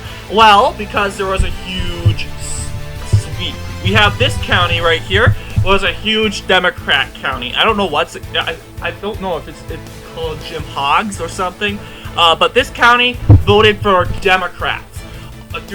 Since its establishment, it went up to high. I think it voted for Hillary 60%, but for the first time in history, this county votes for Trump, not just above 50%, over 60%. That's a huge flip. And now we are seeing that this county is now dark red, so that is a huge flip. Although, it's one county, blah, blah, blah. Well, we have this county too, and this county too. So even before 2020, there was a lot. You saw the Hispanic flip. It was pretty obvious, pretty easily, understandably present when it came to this. Abbott, 54%. Oroki, an on and off candidate, only receiving 43%.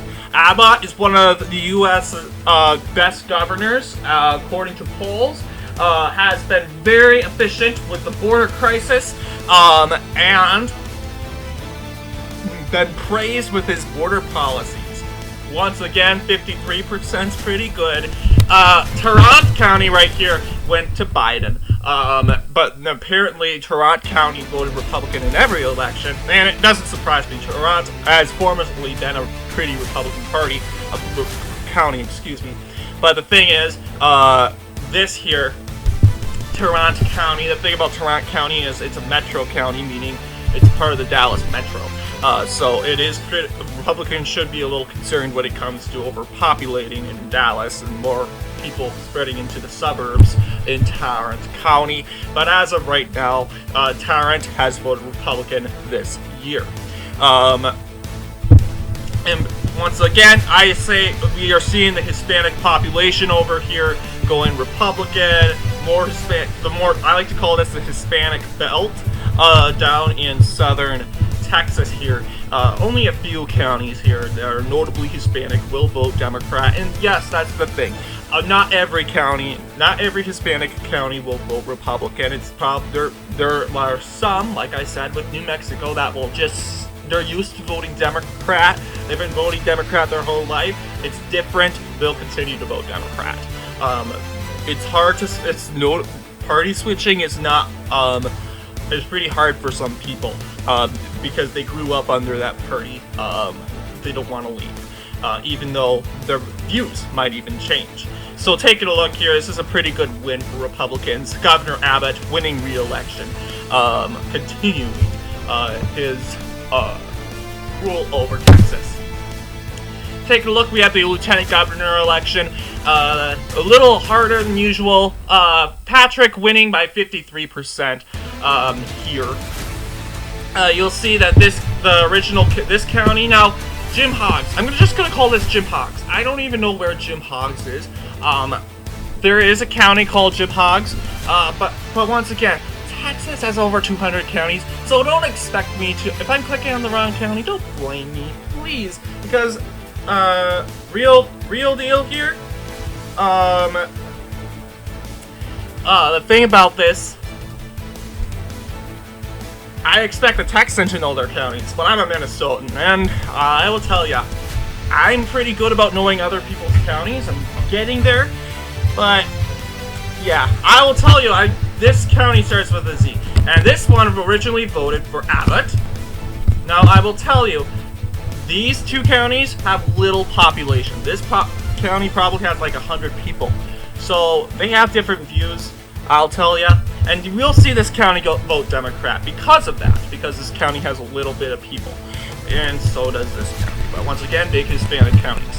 This one, Zapata County, I believe that's what it's called, voted for Collier, 43%. Patrick, 53%, winning the said election. We have this county up here. This is Austin, part of the Austin Metro, voted for Collier, despite voting for Abbott, the governor. So, moving up here, we have the next election, the Attorney General election. Paxton, same results, 53%. Some say Not much of a map change. Garza, 53%. You'll see that this county, whatever it's called, it's still going pretty Republican. Tarrant County, even in the Dallas metro, is looking pretty good. Once again, more in the Austin metro.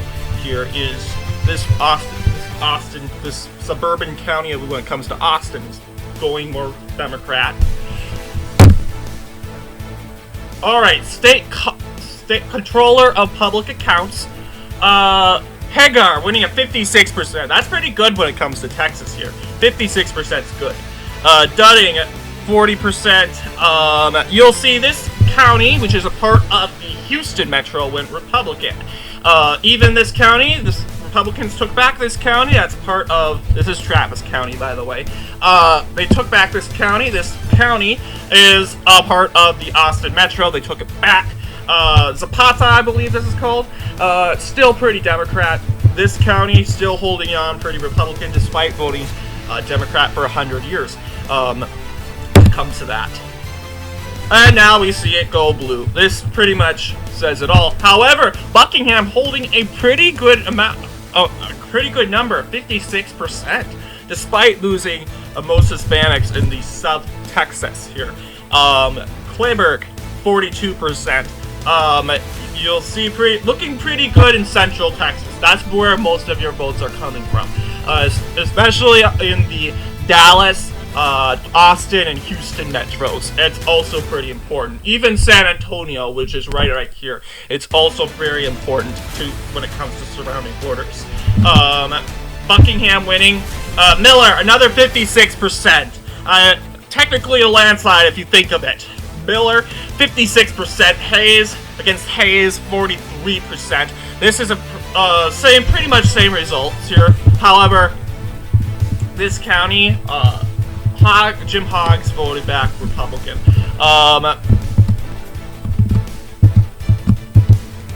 And Christian taking back the county, part of the Houston metro.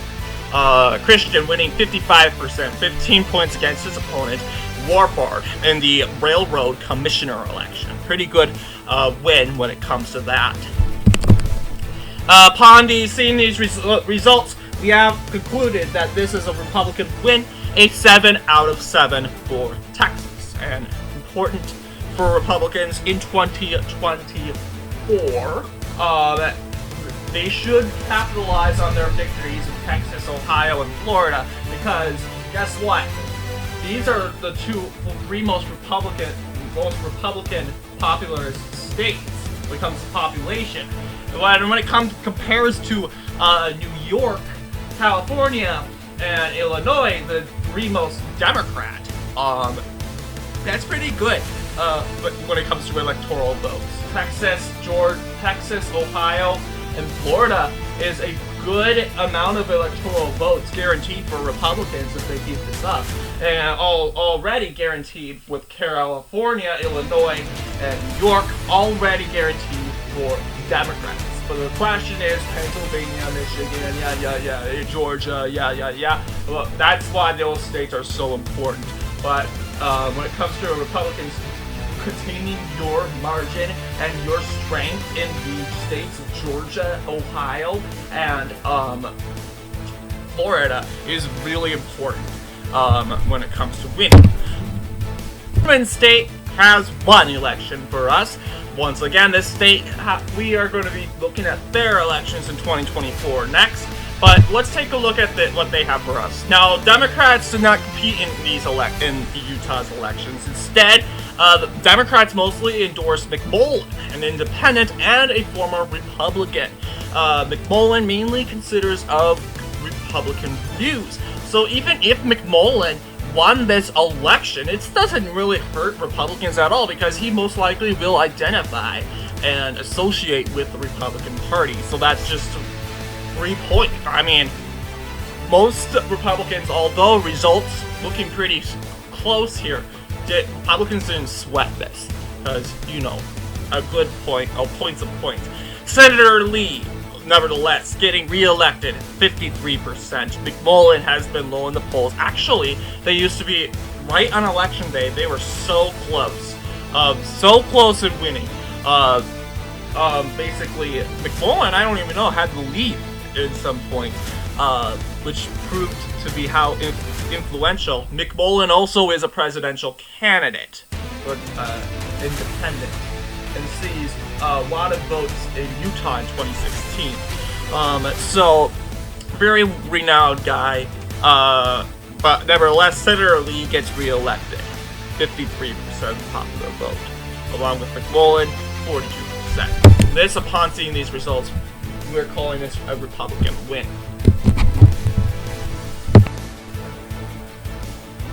Vermont. You had some interesting elections. Let's take a look here.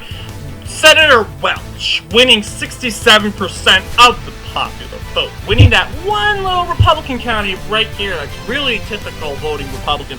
Yep, I mean, that's a pretty lenient county, very moderate. So, Senator getting reelected, 67%, a good decent amount against Malloy, 27%. I mean, this is the biggest Democrat state in the whole country, so I would expect a bigger performance in the state of Vermont. The House of Representatives, yes, that is right. Vermont has 3 electoral votes, meaning that they have 1 representative, and that controls all of Vermont. The Vermont at-large district. Valent winning 60%. Madden only 26%. And that one county right here, just resisting the Democrat Valent. Once again, Valent elected House representative from Vermont. And now it's a red wave when it comes to Vermont's gubernatorial election. Just kidding. Vermontians love voting Republican for gubernatorial election. I wonder why? Scott. Governor Scott. He's a big rhino, and yes, he's a big rhino, called out Donald Trump, basically, very pro-Democrat, votes Democrat in every election, just has Republican letter R in his name. I mean, you should really crawl back into the Democrat Party, mister. If you're gonna vote Democrat, go be a Democrat. I mean, seriously. But let's be honest here, Vermontians like the balance of party rule in the state of Vermont. Mainly, and best of all, when it's better when they both have the same views. Scott is a very big pro-gun gun control, a pro-choice Republican, women's rights Republican, very extremely progressive. He is definitely more of a liberal out of everything. I wouldn't dare call him a conservative. He is definitely more of a liberal guy. They are going to vote for him. Even Republicans, that Republican county over here, they voted for Governor Scott with high margin. Siegel loses, Democrats lose this election, 23%. It is true, Scott has the highest approval rating out of every governor in the United States currently. Scott, does this mean he's popular? Not with the Republicans, no. Democrats actually like him. They enjoy Governor Scott with the things and what they call national unity when he tries to work with the Democratic Party, especially when it comes to gaining up on Trump.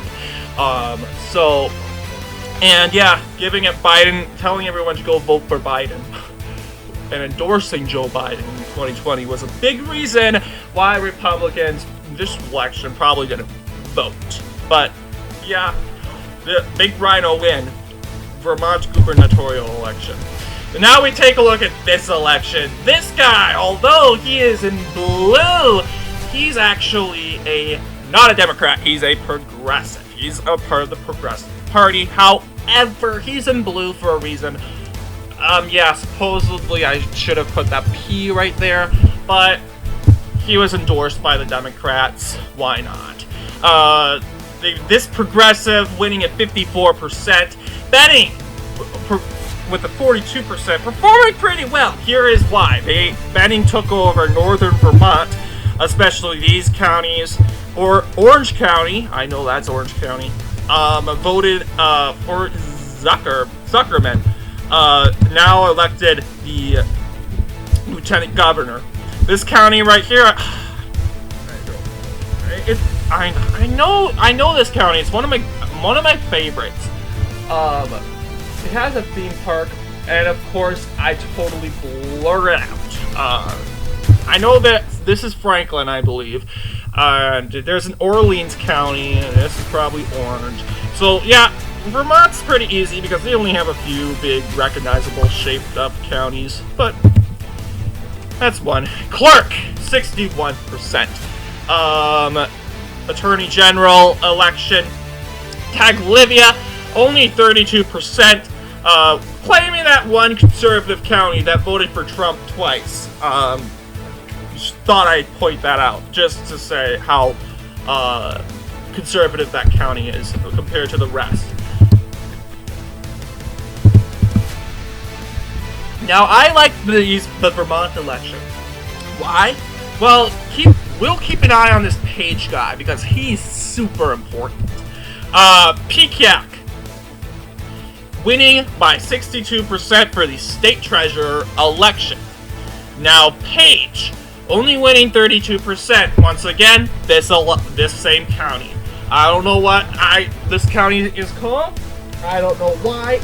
I should know it because it's the one that stands out of all the others. And that's, taking a look here, Page, the same guy. That is right. Page is running in 2 Vermont elections. Why? Well, initially, Page dropped out of the treasurer election. However, Vermont couldn't certify and didn't have time to find a new nominee to be the Republican nominee in the treasurer election. So we're like, let's keep Page, and Page could run for the Secretary of State and the treasurer election. Well, this is the very first time, I believe in history so far I've seen, that this has happened. Page running in Republican, running for 2 specific offices. So it's like, oh, you lost the treasurer election. Oh, I still have a chance to win the Secretary of State. Bad news, Page. You did horrible. Like, you both results did in 32%. I mean, Republicans, very unpopular in Vermont, unless you're a rhino, then you're really loved. But when it comes to being conservative, you're not doing that good. Copeland Hansis winning 61% in the Secretary of State election. Page losing 2 elections. I will tell you, I believe Page out of everyone had the biggest run of his life, running and rallying crowds for 2 specific offices. Now imagine if he won both. Now he would be totally preoccupied. I don't know if he actually be the Secretary of State and the State Treasurer, and that would be pretty interesting to see. The State Auditor election, Hopper winning 61%, same results here. Morton, only 32% of the popular vote for the Republican Morton, the nominee. Hopper, 61%. Upon seeing these results, we're calling this a Democrat win, winning 7 out of 8 elections, although that one election they lost was the gubernatorial election, which Republicans totally ripped them apart in. Just kidding, I shouldn't even call them Republicans. The rhinos totally ripped them apart in, okay? There we go. Washington is the Republican version of Oklahoma. Basically, your polls predicted that Republicans would win the Senate election, with Murray ahead with 1 point. Wow, the polls are so correct. No, they weren't. I mean, let's be honest, Oklahoma was kind of messed up too. They predicted Democrats winning in Oklahoma for the gubernatorial election. How crazy. I mean, and here's Murray winning with 57%. That's pretty much a landslide. How inaccurate is the polls? I mean, Democrats must have been shooken up in fear, and I don't know how big and relieved Senator Murray was to see the final results and seeing her getting 57%. That was not worth getting worked up on. Like, seriously. Part of which I felt if I were Murray right now, I would be like, okay, I'm gonna close my eyes, I'm going to hold my breath, and I'm gonna pray for this to end. Like, seriously. I don't want to be defeated, and guess what? You got all worked up to win a landslide, and you gotta blame the polls. You gotta blame the polls. I mean, Smiley, very smiley about it, 42%. I mean, this county, I believe is a huge contender for Democrats. Flip Republicans here. So, that was it for Democrats. That was it for the elections in Washington. Washington being a Republican win. And I actually seem interesting if Smiley did win this Washington Senate election. I'd be kind of interested to see a Republican win, a 1 out of 1, because you would never expect this from the big old grand state of Washington, a liberal stronghold. 1 out of 1. Wisconsin had both Republicans and Democrats had some wins, so we can see if Republicans and Democrats could possibly take the both sides have a chance to win Wisconsin. Let's see. Republicans take their first victory. Senator Johnson winning just by 1 point, a higher margin smaller margin than predicted.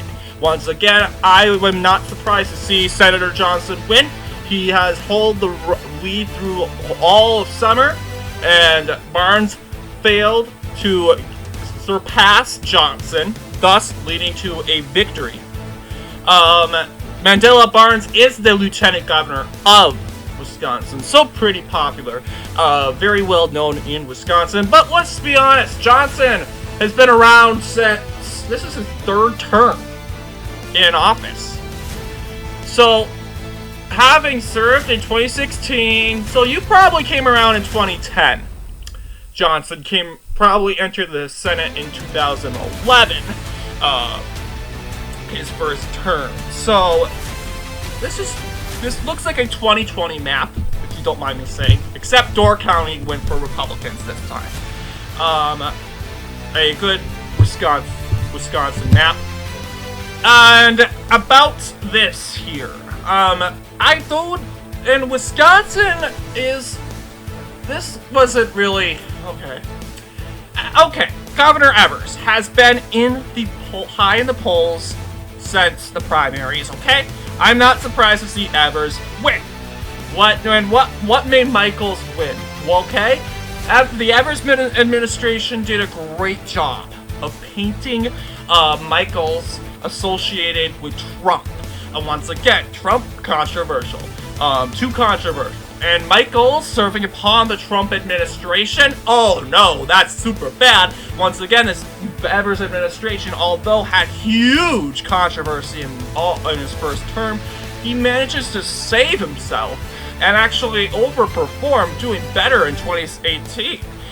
Michaels only getting 47% of the popular vote. We are seeing counties like Columbia County, Vernon County, let's see, they all went, Columbia and Vernon counties, they originally voted Republican in 2020, they go for Evers, which is concerning, and Republicans should be concerned about this, especially to see these two rural counties, Columbia and Vernon, go for Republicans. For Evers.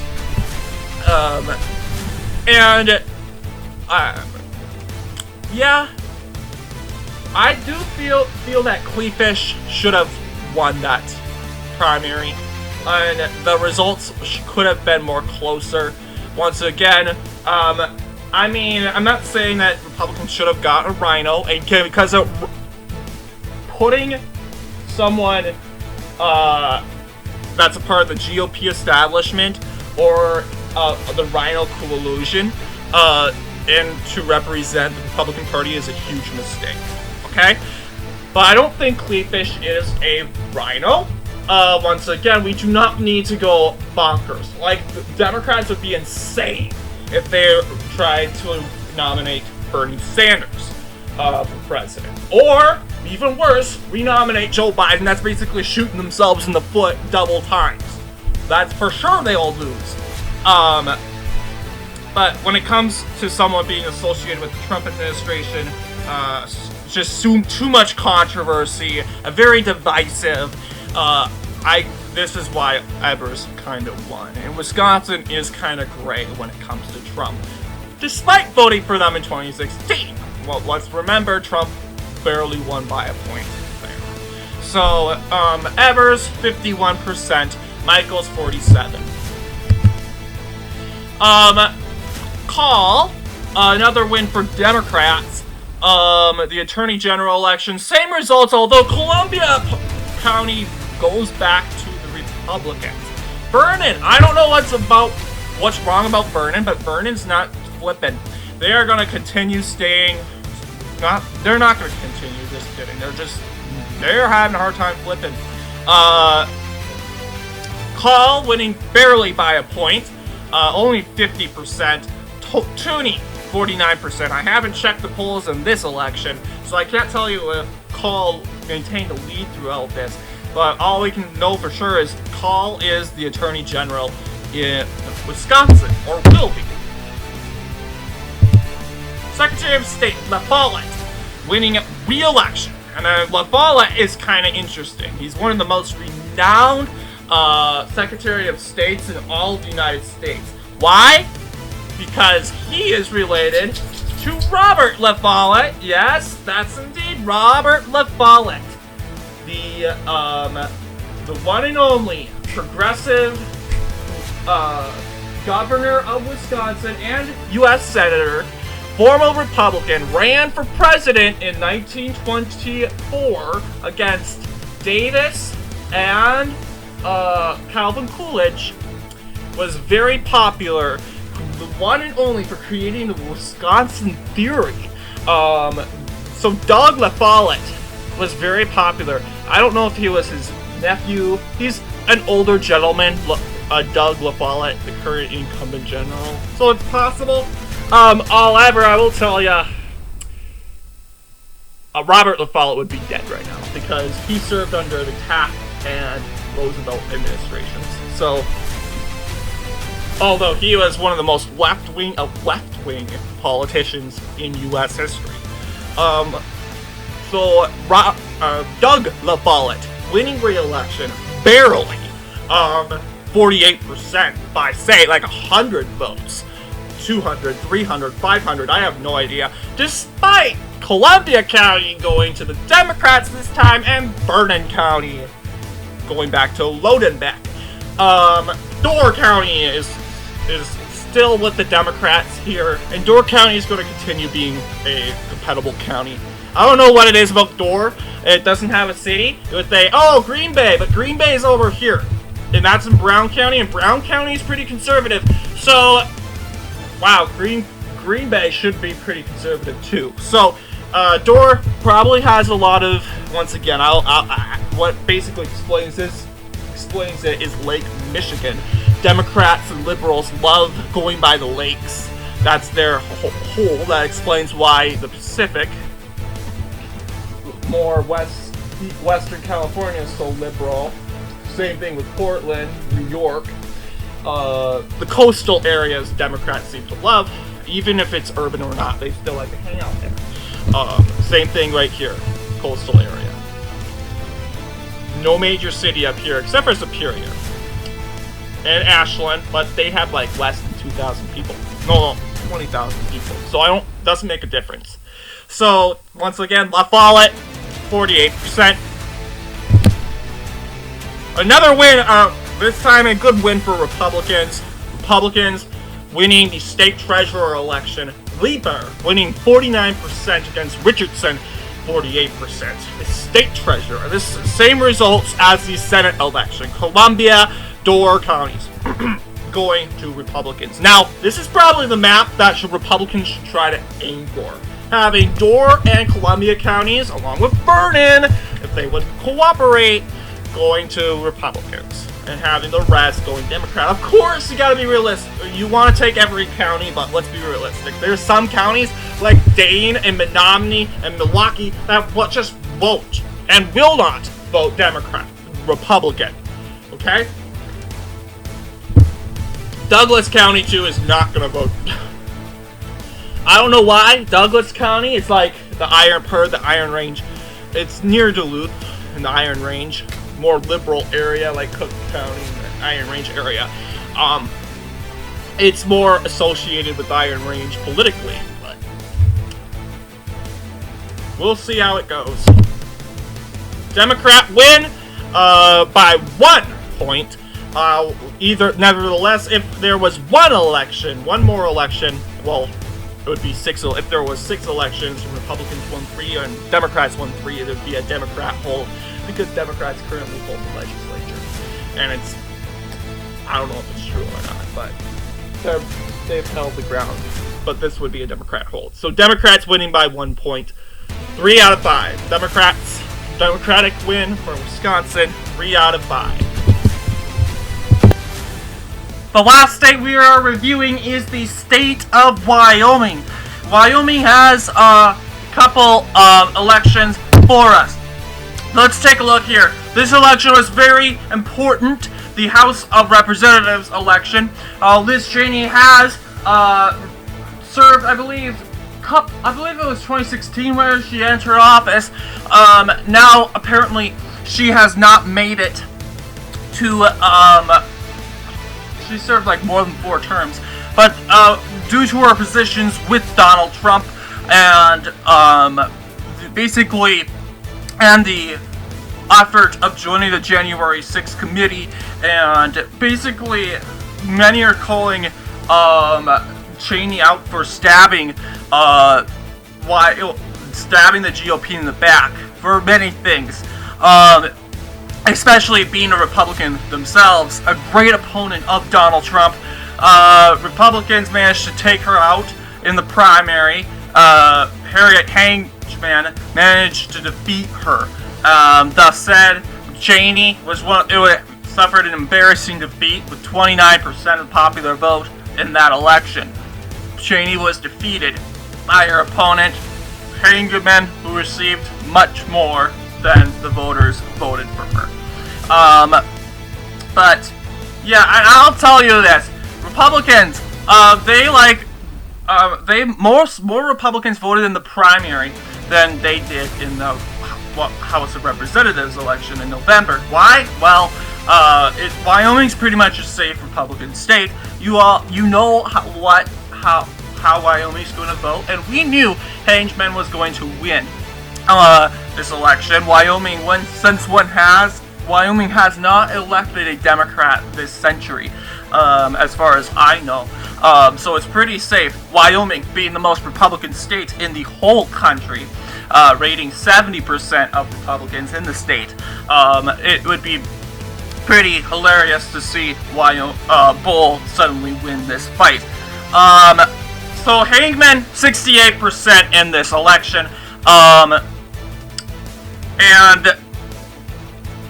You'll see here same results, the same counties that she carried in the primaries. Teton County, which is a part of Yellowstone. Yellowstone being such a native area is why it's so blue, why it's so liberal. And of course, we have this area. This county has Cheyenne, the capital of Wyoming. Yes, it has like 100,000 people, small town area. However, it's the capital, therefore it is pretty Democrat. And that's the only foothold, other than Teton, that they have in Wyoming. Thus said, you don't need to worry about the capital when it comes to winning Wyoming. You just need all the center base here. And yeah, Wyoming being population below 1 million people. Hangman winning 68% of the popular vote, but I have to say, Republicans felt a huge morale boost once they got Liz Cheney out, because they viewed her as a bully, especially to the 45th president. if not one of her greatest rhino opponents. So yes, Hagman getting a 68% and Bull 24%. Taking a look here, we have the gubernatorial election. We see Teton County going for Republicans. Yes, Teton County has been a Democrat hold for a very long time. However, it started voting Democrat, has voted Democrat since 2008. It's gotten pretty liberal. But when it comes to the current Governor Gordon, they seem to approve him. 74% of the population going out and voting for the governor. The governor getting re-elected pretty easily. We take a look, Livingston only getting 15%, winning no counties out of Wyoming's bunch. Take a look next here, we have the treasurer election. Meyer, the state treasurer Meyer, getting re-elected with 100% of the popular vote, thus being uncontested. Meyer is uncontested, meaning I highly doubt people went and voted for him because he's uncontested. Doesn't really matter. Like I keep saying throughout this video, it doesn't matter really if you get voted or in or not, if you're going to win anyway. So Meyer had no sweat during these elections in November. He is easily getting re-elected. And so is Racines, the state auditor of Wyoming, easily getting re-elected, uncontested, 100% of the popular vote. Easy win for them, say. The superintendent of public instruction. This is another big election. However, Dagenfelder, incumbent Dagenfelder, winning 76% of the popular vote. Maldonado, just 23%, getting that all from Teton County, the biggest, the most Democrat county in all of Wyoming. So once again, superintendent election, superintendent of public instruction, going to Dagenfelder, 76%. Having called these elections now, we have called this Wyoming a win for Republicans, 5 out of 5. We have breaking news that Democrats have won the electoral vote when it comes to winning these states. Here's how they did it. Let's take a look here. So, Montana, Alaska, Mississippi, Virginia, West Virginia, and New Jersey did not offer any electoral votes in these elections. So when it comes to this, we have portrayed here, the light blue is the hold, and same thing with the light red. So both Democrats and Republicans have at least one holding a little tiny grip on his state with being a tie.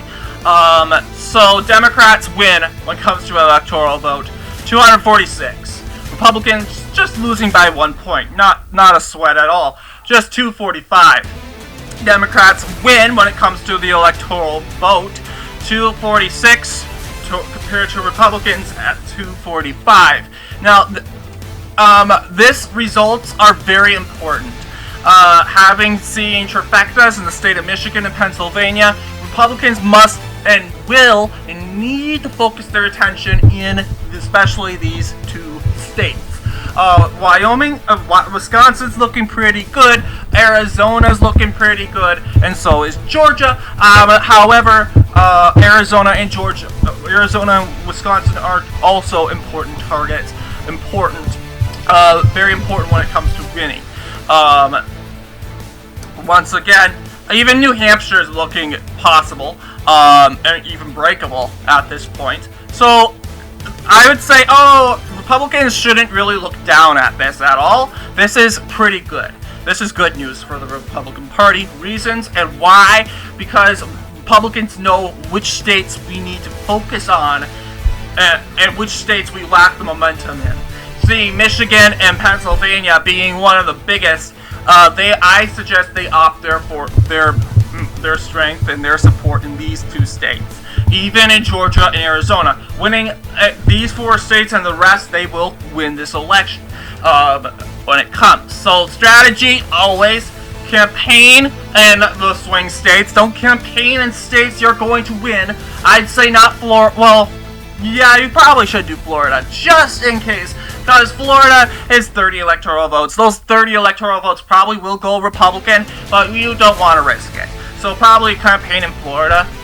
Of course, you cannot give so much trust to the polls. That will ultimately lead to a huge backfire and a huge defeat, and a huge "I told you so" moment. So, as of this, we have Republicans. They have won the popular vote. Usually, when it comes to elections, Democrats usually sees the popular vote, and Republicans usually sees the electoral vote. It's always been that way, if you haven't noticed. But now it's the other way around. Republicans have seized 50%, according to adding all these results. Democrats following behind by 3 points, receiving 47% of the popular vote. Having said, this is our 2022 elections. What have you felt? Ultimately, I felt this was a good year for both Democrats and Republicans, both making gains, some political gains. Republicans making, securing Texas, Florida, and Ohio, equipping these 3 states, mobilizing them pretty goodly for 2024. Democrats mobilizing Michigan and Pennsylvania, making it much harder for Republicans to reach the 270 mark, with Pennsylvania and Michigan with a trifecta in their hands. So taking a look here, what do you guys think about this? Ultimately, it was not a red wave. I kind of knew, I had a deep feeling inside this wasn't going to be a red wave. Why? Well, first off, the status quo we had in the summer of 2022, not to mention early voting. A lot of early voting took place during that status quo, and millions of Americans have early voted. And it's so important, if Republicans want to win, that they're gonna have to early vote. That's how it's gonna go. If you don't early vote, I cannot tell you. Democrats know how to play the game. They know how to win. They early vote. And that's why the red wave didn't kill him. Early voting killed the red wave, and ultimately, Republicans need to stop opposing it. This is just the way it is, and take advantage of the early voting if they want to win. So,